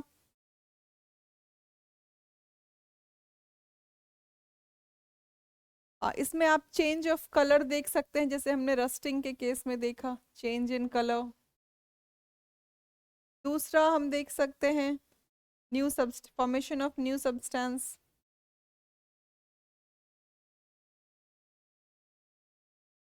Formation of new substance.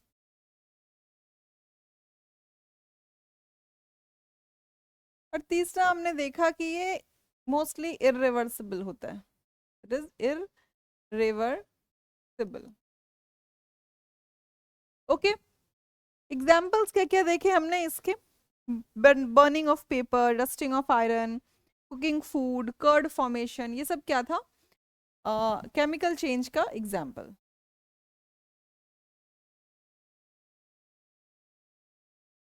तो हमने फिजिकल और केमिकल चेंज का मोटा मोटा डिफरेंस देख लिया है। अब देखते हैं हमें बुक क्या समझाता है।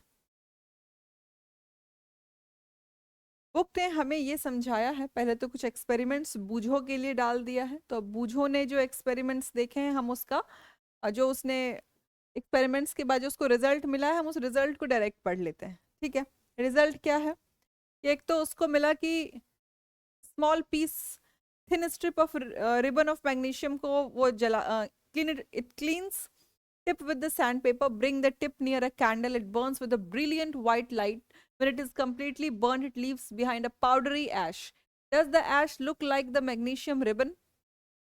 The change can be represented by the equation. एक equation मिली है बूझो को कि मैग्नीशियम को ऑक्सीजन से रिएक्ट करवाया। मैग्नीशियम स्ट्रिप थी, उसको आग के पास लेके आया, दैट इज ऑक्सीजन, तो मैग्नीशियम ऑक्साइड बन जाता है। और वो जो जल गया मैग्नीशियम का स्ट्रिप, उसके ऐश को कलेक्ट कर लिया, कुछ पानी मिलाया, stir the mixture, test the mixture with blue and red litmus paper, does the mixture turn red litmus blue, या ब्लू को रेड में कर दिया। On the basis of the test उसको एक चीज मिली, ये एसिडिक है या बेसिक। जब ऐश को उसने डिसॉल्व किया तो एक नया सब्सटेंस बना। This change can be written कि मैग्नीशियम ऑक्साइड जो यहाँ बना था, जब उसको पानी में उसने डाला तो उसको मैग्नीशियम हाइड्रोक्साइड मिला। अब हमने पिछले चैप्टर में पढ़ा था कि मैग्नीशियम हाइड्रोक्साइड क्या है? एक बेस है।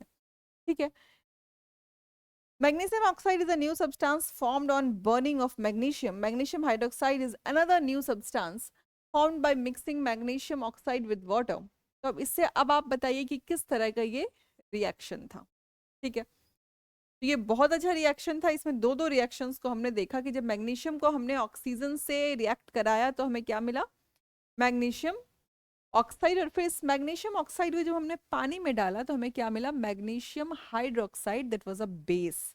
मतलब कि एक नया सब्सटेंस बन रहा था। ठीक है, दूसरा एक एग्जांपल है किसका? ब्लू विट्रॉल का। आप ब्लू विट्रॉल का फॉर्मूला कमेंट सेक्शन में डालेंगे। नीला थोथा, और ब्लू विट्रॉल को ही कहते हैं नीला थोथा। ठीक है, इसको डाला about a half cup of water in a glass tumbler, add a few drops of dilute sulfuric acid. Blue vitriol में sulfuric acid डाला है. You should get a blue colored solution. Save a small sample of solution in the test tube. Drop a nail or used shaving blade into the remaining solution. Wait for half an hour. Observe the color. Do you see any change? Take out the nail or the blade. Has it changed anyway? The changes that you notice are due to the reaction between copper sulfate and iron. The change of a color of the solution from blue to green is due to the formation of iron sulfate, a new substance. The brown deposit on the iron nail is copper. Another new substance, we can write copper sulfate solution, that was blue vitriol, CuSO4. क्या होता है copper sulphate का? Blue vitriol का formula CuSO4 plus ion, क्योंकि हमने एक ion का nail, एक कील उसमें डाला था, तो वो उससे हमें मिला क्या? Ion sulphate solution. जो आयन सल्फेट सोल्यूशन क्या था? Green in colour. ऊपर से क्या मिला है हमें? Copper, that was a brown deposit. मैं आपको बताऊं, इस पर सिल्वर को लेके ये क्वेश्चन आया हुआ था यूपीपीसीएस में। ऐसे ही क्वेश्चंस आते हैं। तो हमें दो रिएक्शन देखने को मिला। एक तो हमें मिला मैग्नीशियम का रिएक्शन,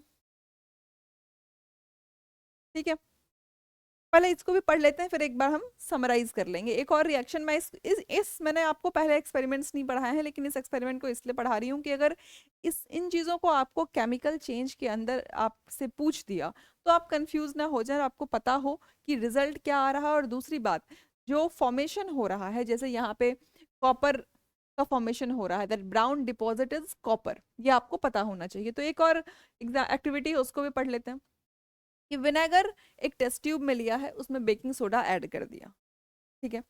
बेकिंग सोडा हमने पढ़ा था क्या था, ठीक है, baking soda was sodium hydrogen carbonate, that was baking soda. Add a pinch of baking soda to it, you would hear a hissing sound. अब विनेगर में आपने बेकिंग सोडा डाला तो एक हिस वाला साउंड आएगा। You will see the bubbles of gas coming out. Pass this gas through freshly prepared lime water. अब उस गैस को क्या करो? लाइम वाटर से पास करवाओ, ठीक है। लाइम वाटर क्या था? The change in the test tube, vinegar plus baking soda gives you carbon dioxide plus other substance. The reaction between carbon dioxide and lime water as follows. अब ये reaction भी देख लेते हैं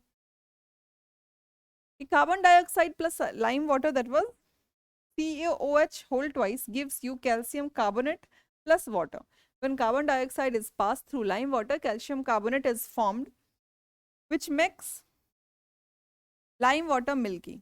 The turning of lime water into milky is a standard test of carbon dioxide. बहुत ही अच्छा test है ये, कि जब लाइम वाटर अगर लाइम वाटर का कलर अगर मिल्की हो जाता है, that is a test of carbon dioxide, कि कार्बन डाइऑक्साइड ही लाइम वाटर को मिल्की कर सकता है, ठीक है। अब हमें आगे चैप्टर 10 के बारे में बता रहा है, ए चेंज इन विच वन और more new substance is formed is called a chemical change. तो हमने बैक टू बैक 3 रिएक्शंस देख लिए। 3 रिएक्शंस में हमने जो ये रिएक्शन देखा वो क्या था कि फर्स्ट हमने विनेगर में, दैट इज, वेट एक मिनट, विनेगर में हमने मिलाया बेकिंग सोडा। जो हमारा पहला रिएक्शन वो था कि एसिटिक एसिड में हमने मिलाया बेकिंग सोडा। तो एसिटिक एसिड था क्या? इसको यहाँ लिखते हैं, दिस इज एसिटिक एसिड। चलो फॉर्मूला में नहीं फंसते हैं। एसिटिक एसिड को हमने लिखा, acetic acid that is vinegar, ठीक है। विनेगर को हमने किससे मिलाया? बेकिंग सोडा से। बेकिंग सोडा क्या था? Base, sodium hydrogen carbonate. तो बेकिंग सोडा से मिलाया, तो ये बेकिंग सोडा हमें कौन सा क्या रिजल्ट देता है? Vinegar plus baking soda gives us carbon dioxide plus other substance, ठीक है। तो कार्बन डाइऑक्साइड लिख देते हैं प्लस अदर सब्सटेंस। अब इस कार्बन डाइऑक्साइड को कहता है लाइम वाटर से पास कराओ। तो लाइम वाटर क्या था? अब आप देखिए इसको, ये हमारा रिएक्शन था कि इस कार्बन डाइऑक्साइड को इसने लाइम वाटर में डाला, तो carbon dioxide plus lime water क्या निकला? Calcium carbonate. तो CO2 plus lime water, that is CaOH whole twice. What it gives? Calcium carbonate, CaCO3 plus water, that is H2O. ठीक है। अब कार्बन डाइऑक्साइड जहीं लाइम वाटर से पास करेगा वो मिल्की इन कलर हो जाएगा, तो इससे ये टेस्ट भी है कार्बन डाइऑक्साइड का। तो ये एक रिएक्शन था जो बहुत इंपॉर्टेंट था एंड यू मस्ट नो। ठीक है। In addition to new products the following में accompany a chemical change। क्या क्या चेंज दिख सकता है? Heat, light or any other radiation may be given off or absorbed. Sound may be produced. A change in smell may take place or a new smell may be given off. A color change may take place. A gas may be formed. ये सब chemical change की properties हो सकती हैं। ठीक है। Rusting of ion भी है, इसको भी देखते हैं। रस्टिंग ऑफ आयन क्या है? इसने क्या किया है कि जो आयन आर्टिकल्स को, द प्रोसेस ऑफ रस्टिंग आपको बता रहे हैं कि आयन ऑक्सीजन से, एयर से एक्सपोज्ड है, मतलब ऑक्सीजन के साथ उसका रिएक्शन हो रहा है, plus water that forms rust, that is Fe2O3 iron oxide. For rusting, the presence of both oxygen and water is essential, very important. In fact, if the content of moisture in air is high, which means if it is more humid, rusting becomes faster. अगर जो air में humidity ज़्यादा है तो rusting और ज़्यादा होगी, faster rate पे होगी। ठीक है। So how do we prevent rusting? Preventing iron articles from coming in contact with oxygen और वाटर और both. One simple way is to apply a coat of paint. In fact this coat should be applied regularly. Another way is to deposit a layer of a metal like chromium, zinc और iron. ठीक है, आप zinc की coating कर दीजिए या chromium की coating कर दीजिए तो रस्टिंग का रेट स्लो हो जाएगा, बहुत ही कम हो जाएगा। और इसी प्रोसेस को क्या बोलते हैं हम? Galvanisation. The process of depositing The process of depositing a layer of zinc of iron is called galvanization. The iron pipes we use in our homes to carry water are galvanized to prevent rusting. ठीक है। तो अब एक चीज देखें पहले, before we move to crystallization. Chapter ही खत्म हो जाएगा, उसके बाद इसको समराइज कर लेते हैं। You know that ships are made of iron and a part of them remains under water. One of the on the part above water also water drops keep clinging into the ship water. Moreover, the water of ship contains many salts. The salt water makes process of rust formation faster. Therefore, ships suffer a lot of damage. तो in spite of painting क्या करते हैं? The refraction of ship's iron has to be replaced every year. Can you imagine monetary loss? कि अब कितना paint करेंगे? Ships में भी रस्टिंग होती है तो उसके पार्ट को हर साल कुछ ना कुछ बदला जाता है। क्रिस्टलाइजेशन देख लेते हैं। The salt obtained, evaporation of sea जो होता है, जो पानी, अब जो समुद्र है उसमें, समुद्र में सूरज की रोशनी पड़ रही है, उस हीट से वो वेपराइज हो रहा है, पीछे क्या रह जा रहा है? नमक। This is crystallisation of salt. The salt obtained in this manner is not pure and its crystals are small. The shape of the crystals cannot be seen clearly. However, large crystals of pure substances can be formed from their solutions. The process is crystallization and it is example of physical change. ठीक है, तो आपको ये जानना पड़ेगा कि crystallisation क्या है। वो जो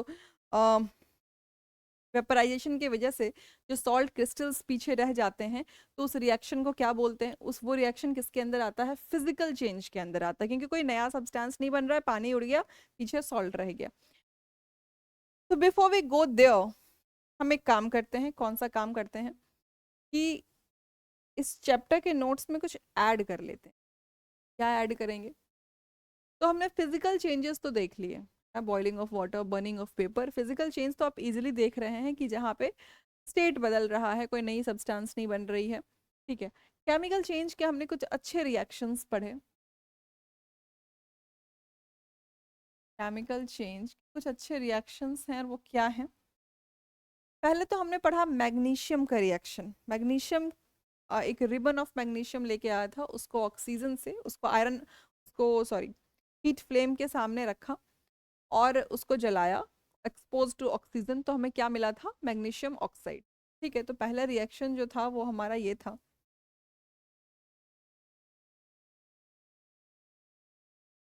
तो first reaction was of magnesium, ये हमारा एक्सपेरिमेंट था। तो मैग्नीशियम को ऑक्सीजन से रिएक्ट कराया था तो वी गॉट MgO। ठीक है। लेटर हमने क्या किया था कि इसके ऐश को, ये जो इसकी जो राख बन गई थी MgO, इस MgO को फिर हमने क्या किया? पानी में डाल दिया।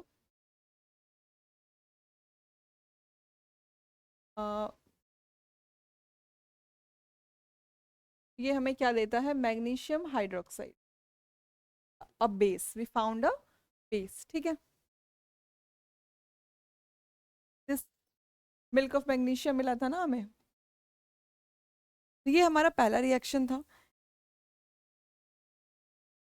दूसरा रिएक्शन देखते हैं क्या था वो हमारा। ओके ओके, एक तो ये कॉपर सल्फेट का रिएक्शन था, उससे पहले एक और रिएक्शन था, वी सॉ दिस। हाँ, ये हमने कवर कर लिया, magnesium oxide plus water, magnesium hydroxide मिला हमें। दूसरा हमारा क्या था, कॉपर सल्फेट सोल्यूशन में हमने आयरन डाल दिया था, तो iron sulphate solution plus copper मिला था हमें, ठीक है। दूसरा हमारा रिएक्शन था copper sulphate solution, CuSO4, blue vitriol, blue vitriol, ठीक है। इसी को नीला थोथा भी कहते हैं। क्वेश्चन आता है, फॉर्मूला भी पूछते हैं ब्लू विट्रॉल का कि ब्लू विट्रॉल क्या होता है, ठीक है। CuSO4 में हमने क्या किया था, एक आयन नेल डाल दिया था, एक कील डाल दी थी, दैट इज Fe। तो ये रिएक्शन क्या बन गया था, FeSO4 आयन सल्फेट बन गया था, और इसके ऊपर एक कोटिंग आ गई थी कॉपर की, ठीक है। आगे जब हम पढ़ेंगे नाइन्थ स्टैंडर्ड में शायद, तो वहाँ हम बहुत सारे रिएक्शंस पढ़ेंगे, जैसे types of reactions, combination reaction, displacement reaction, double displacement reaction, decomposition reaction और न्यूट्रलाइजेशन रिएक्शन। अभी हमने सिर्फ एक रिएक्शन पढ़ा है, तो वहाँ हम ये सब पढ़ेंगे कि कैसे आयन ने कॉपर को सड़का दिया, है ना, कैसे उसको डिस्प्लेस कर दिया। तो ये हमारा एक और रिएक्शन हो गया। तीसरा रिएक्शन जो हमने पढ़ा, हाँ, एक एक चीज और इम्पॉर्टेंट है, बहुत इंपॉर्टेंट है, कि जो हमारा आयन सल्फेट सोल्यूशन बना, डू रिमेम्बर, इसका कलर है ग्रीन, बहुत इंपॉर्टेंट है। वो कलर भी आपसे पूछते हैं कि किसकी वजह से कलर ये हो रहा है, और ये क्या है, ब्राउन, ठीक है, ब्राउनिश कलर। अब आते हैं नेक्स्ट, एक और रिएक्शन है हमारा, और विनेगर प्लस बेकिंग सोडा का, ठीक है, acetic acid plus sodium hydrogen carbonate. तो विनेगर और बेकिंग सोडा को अगर हम मिलाते हैं, तो दैट इज,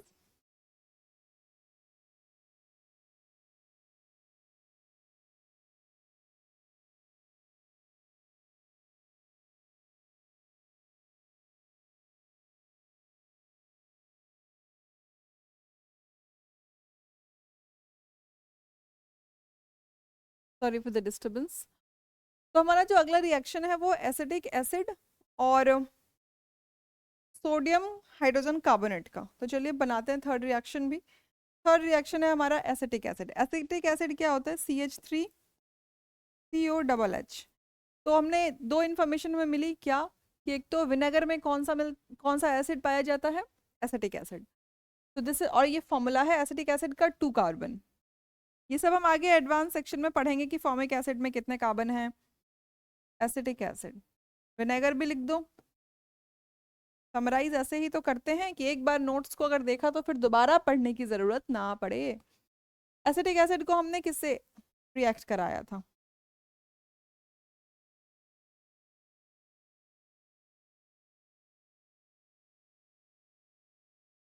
एसिटिक एसिड को रिएक्ट करवाया sodium hydrogen carbonate, that is baking soda, ठीक है।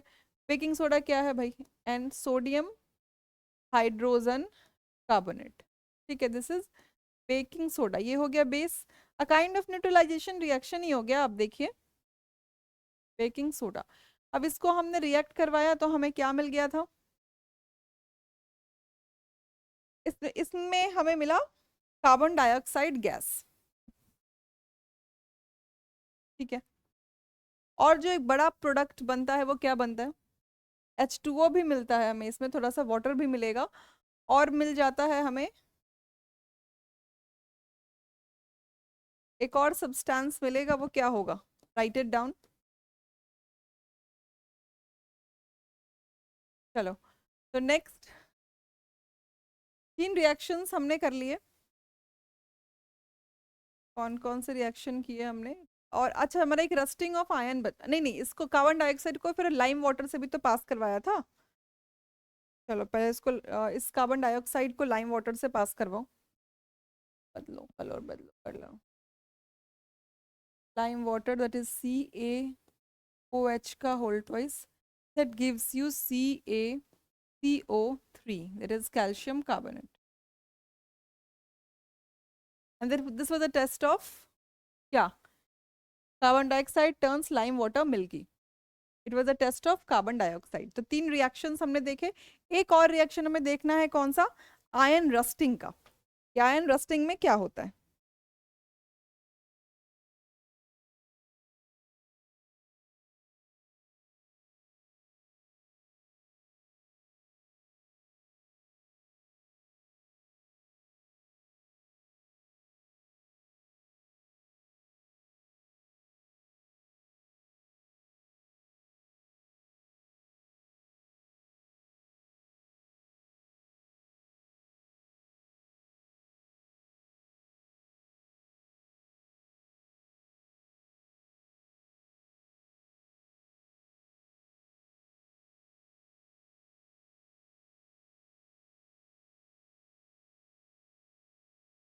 ओके, तो हम क्या कर रहे थे, we were on the third reaction. Third reaction हमने कर लिया था। ये CH3COOH क्या बनाता है, सोडियम एसिटेट, अभी आपको जानने की ज़रूरत नहीं है, ठीक है। इसको अदर लिख देते हैं, अदर सब्सटेंस, बाद में देख लेंगे। CH3ONA सोडियम एसिटेट, अभी it is a bigger name for you, अभी इसको करने की ज़रूरत नहीं, छोड़िए। और एक आता भी नहीं है। एक और हमारा रिएक्शन रह गया है, वो कौन सा रिएक्शन रह गया है, let's see. Rusting of ion, की आयन को ऑक्सीजन से एक्सपोज करवाया और पानी से, तो क्या मिला हमें, Fe2O3। तो इसको नोट कर लेते हैं कि हमारा ये एक और केमिकल चेंज था, जो क्या था कि आयन को हमने, we exposed iron Fe oxygen से और थोड़ा वाटर से, तो हमें क्या मिल गया, Fe2O3, दैट इज रस्ट, ठीक है। और अब इस रस्ट को, रस्टिंग को प्रिवेंट करने के लिए हम क्या करते हैं, coating of zinc, we do coating of zinc. और इस कोटिंग ऑफ जिंक को क्या बोलते हैं, गैल्वेनाइजेशन, ठीक है। We must know this name, important. Question भी पूछते हैं कि गैल्वेनाइजेशन में हम कोटिंग किसकी करते हैं, तो गैल्वेनाइजेशन में किसकी कोटिंग करते हैं, जिंक की। तो ये अगर आप देखो तो ऑलमोस्ट हमारा क्या बन गया, ये टू पेज भी नहीं है, मतलब आधे पेज में ये समरी बन गया। क्या समरी बना कि हमने चैप्टर 6 में क्या पढ़ा, फिजिकल चेंज और केमिकल चेंज। फिजिकल और केमिकल चेंज की प्रॉपर्टीज पढ़ ली हमने कि फिजिकल चेंज में कोई भी नया सब्सटेंस नहीं बन रहा है, केमिकल चेंज में बन रहा है। केमिकल चेंज में और भी चीज़ें, हीट, लाइट, एनर्जी भी प्रोड्यूस हो रहा है, साउंड भी आ सकता है। और हमने एग्जाम्पल्स पढ़े फिजिकल चेंज के और केमिकल चेंज के। केमिकल चेंज के एग्जाम्पल्स को समझना बहुत ज़रूरी है। फिजिकल चेंज में हमने क्रिस्टलाइजेशन देखा, एग्जाम्पल क्रिस्टलाइजेशन, है ना, क्रिस्टलाइजेशन ऑफ सॉल्ट, जो सबसे लास्ट में हमने पढ़ा था। और केमिकल चेंज के तो हमने बहुत सारे एग्जाम्पल्स देख लिए विद रिएक्शंस, ठीक है। अब देखो दूसरे पेज में हमने क्या देखा, केमिकल चेंज के रिएक्शंस को देख लिया, ठीक है। और मैग्नीशियम के रिएक्शन को, ब्लू विट्रॉल को देखा हमने देखा एसिटिक एसिड विनेगर में मिलता है, उसका फॉर्मूला देख लिया। फिर वी सॉ बेकिंग सोडा। तो कितना रिवीजन हो रहा है आपका, FeSO4 जो होता है वो ग्रीन कलर का होता है। कॉपर कैसा डिपॉजिट बनाता है, जो कॉपर का डिपॉजिट होता है वो ब्राउन कलर का हो जाता है, ठीक है। तो दीज वी ऑल सी। और फिर हमने लास्ट में क्या देखा, आयन की रस्टिंग को देखी, और रस्टिंग को प्रिवेंट कैसे करते हैं, जिंक कोटिंग से, और उस कोटिंग को क्या कहते हैं, गैल्वेनाइजेशन। तो दिस वाज द नोट, ठीक है। ये नोटिंग बहुत बहुत इंपॉर्टेंट है। तो ये हमारा चैप्टर था। एक बार अब चैप्टर में देख लेते हैं कि हमने सब कवर किया कि नहीं किया। क्रिस्टलाइजेशन तक पढ़ लिया। हमारे जो की वर्ड्स हैं वो हैं chemical change, chemical reaction, crystallisation, galvanisation, physical change और रस्टिंग। तो हमने सारे कीवर्ड्स कवर कर लिए हैं, सारे रिएक्शंस कवर कर लिए हैं। तो we are almost done with this chapter. बाकी जैसा मैंने आपको कहा कि केमिकल रिएक्शन के बहुत सारे टाइप्स हम एडवांस लेवल में पढ़ेंगे। आई होप 9th स्टैंडर्ड की एनसीईआरटी में ये सारे रिएक्शंस आपको दिए हुए हैं। वहाँ भी हम बहुत सारे रिएक्शंस देखेंगे, बहुत सारे नए सब्सटेंस का फॉर्मेशन देखेंगे जिससे क्वेश्चंस आते हैं, ठीक है। तो नाउ लेट्स, हाँ ये एक्सरसाइज आप करिएगा, ये MCQ बन जाता है कि photosynthesis, dissolving sugar in water, burning of coal, melting of wax, beating aluminium to make aluminium foil, digestion of food. Don't take it easy कि 7th स्टैंडर्ड की एक्सरसाइज है, हम क्या ही करें। ये आपका पूरा का पूरा मल्टीपल चॉइस क्वेश्चन है।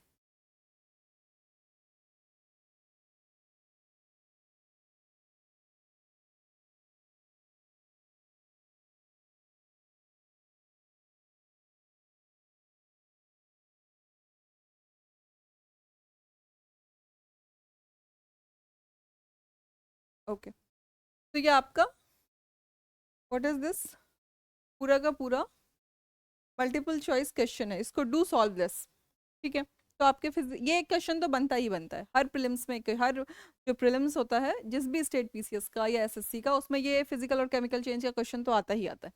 नाउ यू आर नोइंग कि ये सोर्सेज कहाँ से हैं, क्यों जनरल साइंस के ये क्वेश्चंस आते हैं और क्यों कोई समराइज कर देता है। उसको पता है कि हमने अगर छठी से लेकर 10वीं तक की एनसीईआरटी साइंस की पढ़ ली है तो हमारा जनरल साइंस 70% डन है, we have covered it all. ठीक है, और वो इजीली सॉल्व भी कर पाते हैं। और रटने वाले बच्चे जो सिर्फ रटते हैं और एनसीईआरटी को स्किप कर देते हैं, वो कहीं ना कहीं जाके कंफ्यूज हो ही जाएंगे। ठीक, तो आपको कंफ्यूज नहीं होना है, आपको क्या करना है, पढ़ना है। एक और कर ले हम, weather, climate and adaptations of animals to climate. Okay, 1 minute का ब्रेक ले लेते हैं before we do it.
Okay, so our 7th chapter is weather, climate and adaptations of animals to climate। 3 points हैं एज द टॉपिक सजेस्ट्स। पहली चीज आपको weather समझाएगा, दूसरी climate, तीसरी ये वेदर और क्लाइमेट के according animals, plants, flora, fauna दोनों को अडाप्ट करना पड़ता होगा।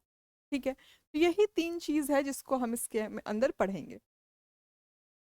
अब वेदर है तो वेदर के बहुत सारे इंफॉर्मेशन, बहुत सारे फैक्टर्स होते हैं कि क्या होता है, ह्यूमिडिटी, विंड स्पीड, टेम्परेचर, ये सब वेदर के प्रॉपर्टीज हैं। अब देखते हैं, अब इसमें हम टाइम वेस्ट नहीं करते हैं, अब जो एक्सपेरिमेंट्स इंपॉर्टेंट होंगे हम उसी को कवर करेंगे, जो नहीं होगा उसको स्किप कर देंगे। तभी इनमें कोई ज़रूरत नहीं है। अब वेदर को देखते हैं, व्हाट इज़ वेदर।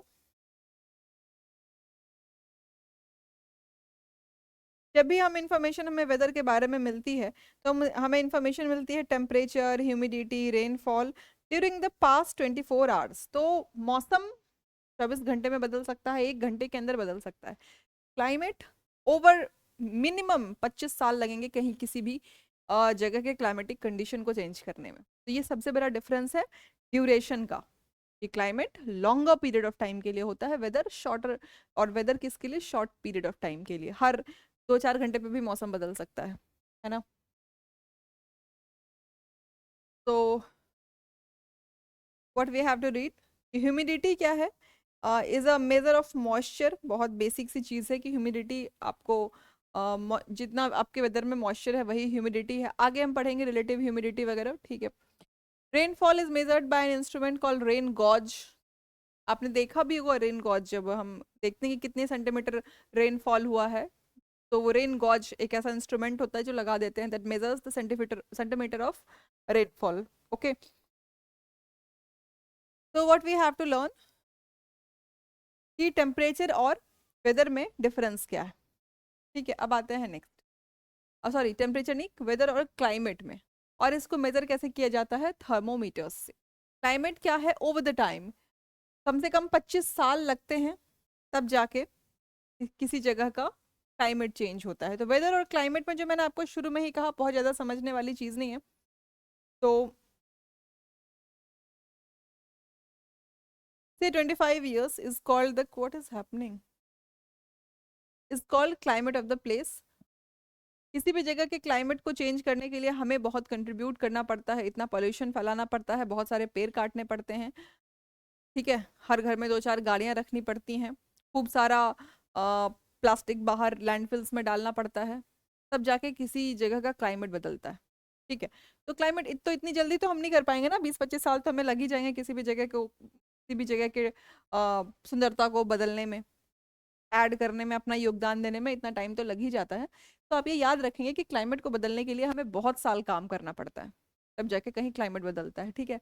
और वेदर हम रोज बदल सकते हैं, वेदर बदल जाता है because of the atmospheric condition, है ना। वेदर को बदलने में हमारा बहुत योगदान नहीं होता है, that is completely natural. Climate को बदलने में हमारा बहुत कंट्रीब्यूशन। चलिए आगे चलते हैं। Climate and adaptation, this is important. हालांकि हम जब इन्वायरमेंट और इकोलॉजी को पढ़ेंगे वहाँ अडेप्टेशन को बहुत डिटेल में पढ़ेंगे, लेकिन आप देखिए कि 7th स्टैंडर्ड में आपको अडेप्टेशन को इंट्रोड्यूस कर दिया गया है कि क्लाइमेटिक कंडीशन के अकॉर्डिंग, चाहे प्लांट्स हो या एनिमल्स हों, प्लांट्स को फ्लोरा कहते हैं, एनिमल्स को फोना कहते हैं, इनमें भी अडेप्टेशंस आ जाते हैं। अगर डेजर्ट का कोई प्लांट है तो हमने देखा कि उसमें लीव्स जो है वो थॉर्न्स में कन्वर्ट हो, मॉडिफाई हो जाती हैं, ताकि कम से कम ट्रांसपिरेशन हो, कम से कम लॉस ऑफ वाटर हो। कंगारू रैट का एग्जाम्पल हमने देखा है कि कंगारू रैट जो है उसका जो यूरिन होता है बहुत डाइल्यूट होता है, ताकि लॉस ऑफ वाटर कम हो, ठीक है। हमने प्लांट्स के अडेप्टेशन को देख लिया, दैट इज कैक्टस, कैक्टस में पत्ते नहीं है, कांटे हैं, क्यों? ट्रांसपिरेशन ना हो। और कंगारू रैट का एग्जाम्पल हमने देख लिया, कैमल को हमने देख लिया। ये सब क्या है? adaptations according to the climatic condition, according to the topography। Similarly polar regions का भी के जो जानवर होते हैं, जो फ्लोरा फोना है, उसमें कुछ adaptations.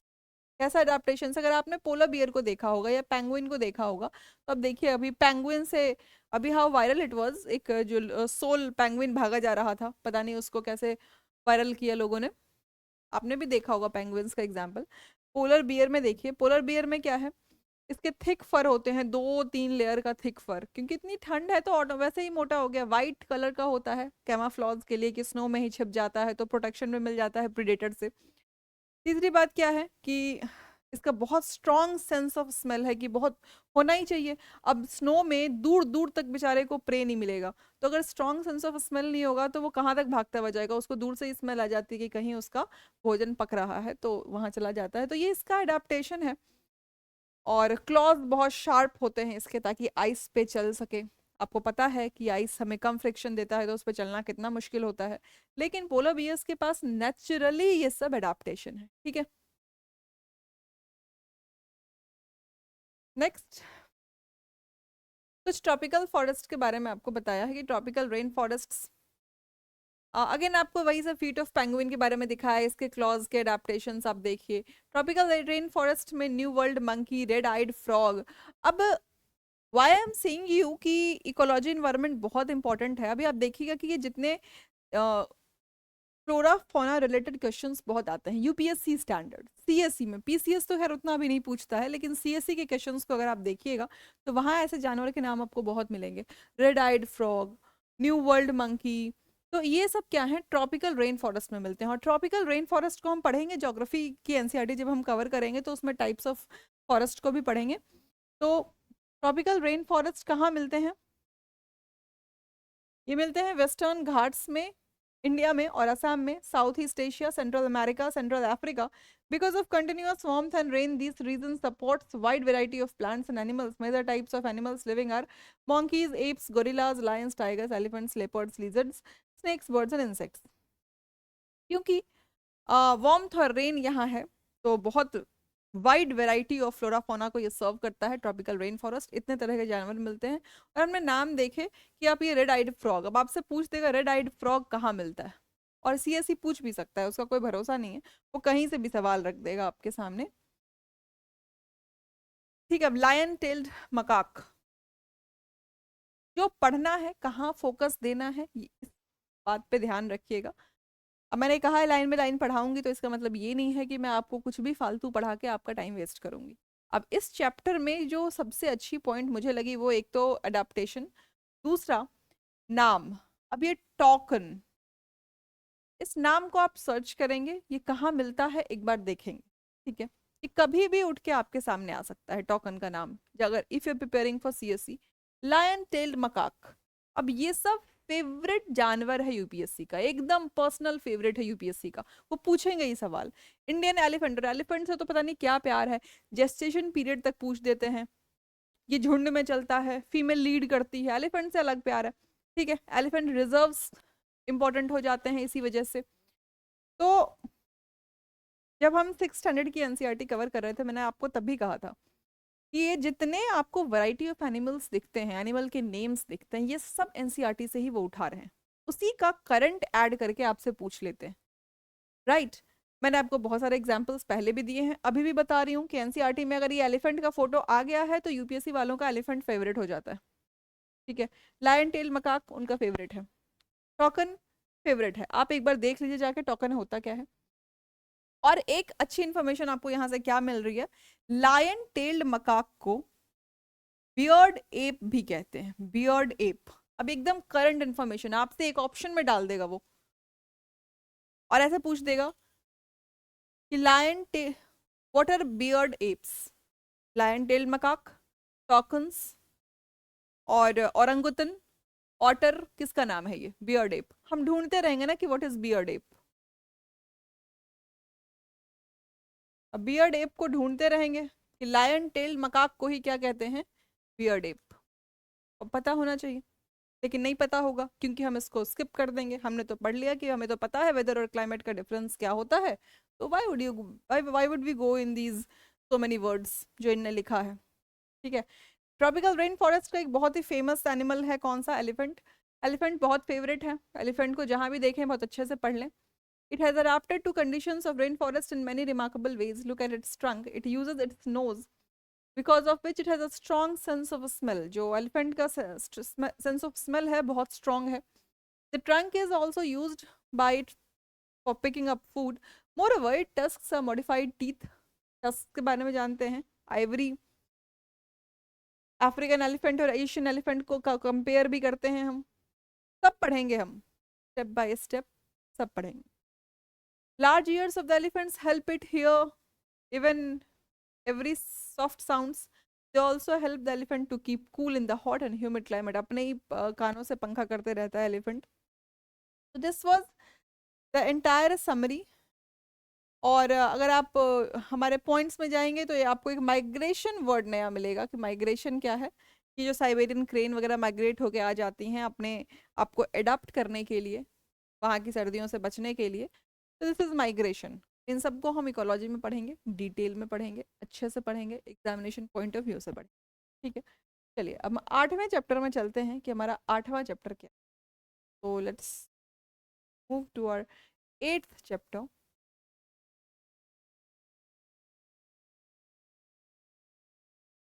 Wind storms and cyclones, ठीक है। I hope we have done almost 4 chapters, तो इसका एक और सेशन ले लेंगे जहां हम कोशिश करेंगे कि विंड स्टॉर्म्स एंड साइक्लोन्स को कवर ही कर लें पूरा, ठीक है। तो we are left with almost 8 to 9 chapters. अब नेक्स्ट सेशन जो हम लेंगे, या 2 सेशन और बन जाएंगे शायद, ताकि आप इजीली देख सकें, कंफर्टेबली देख सकें। बट डोंट स्किप इट, मैं आपको ये नहीं बोलूँगी आप बेशक इसको 2x पे देखिए, 2.5x पे देखिए, लेकिन डोंट बी इन अ हरी। एक बार आपने अपना बेस बिल्डअप कर लिया, your half your work is done, ठीक। तो कल नेक्स्ट सेशन में हम मिलते हैं, एंड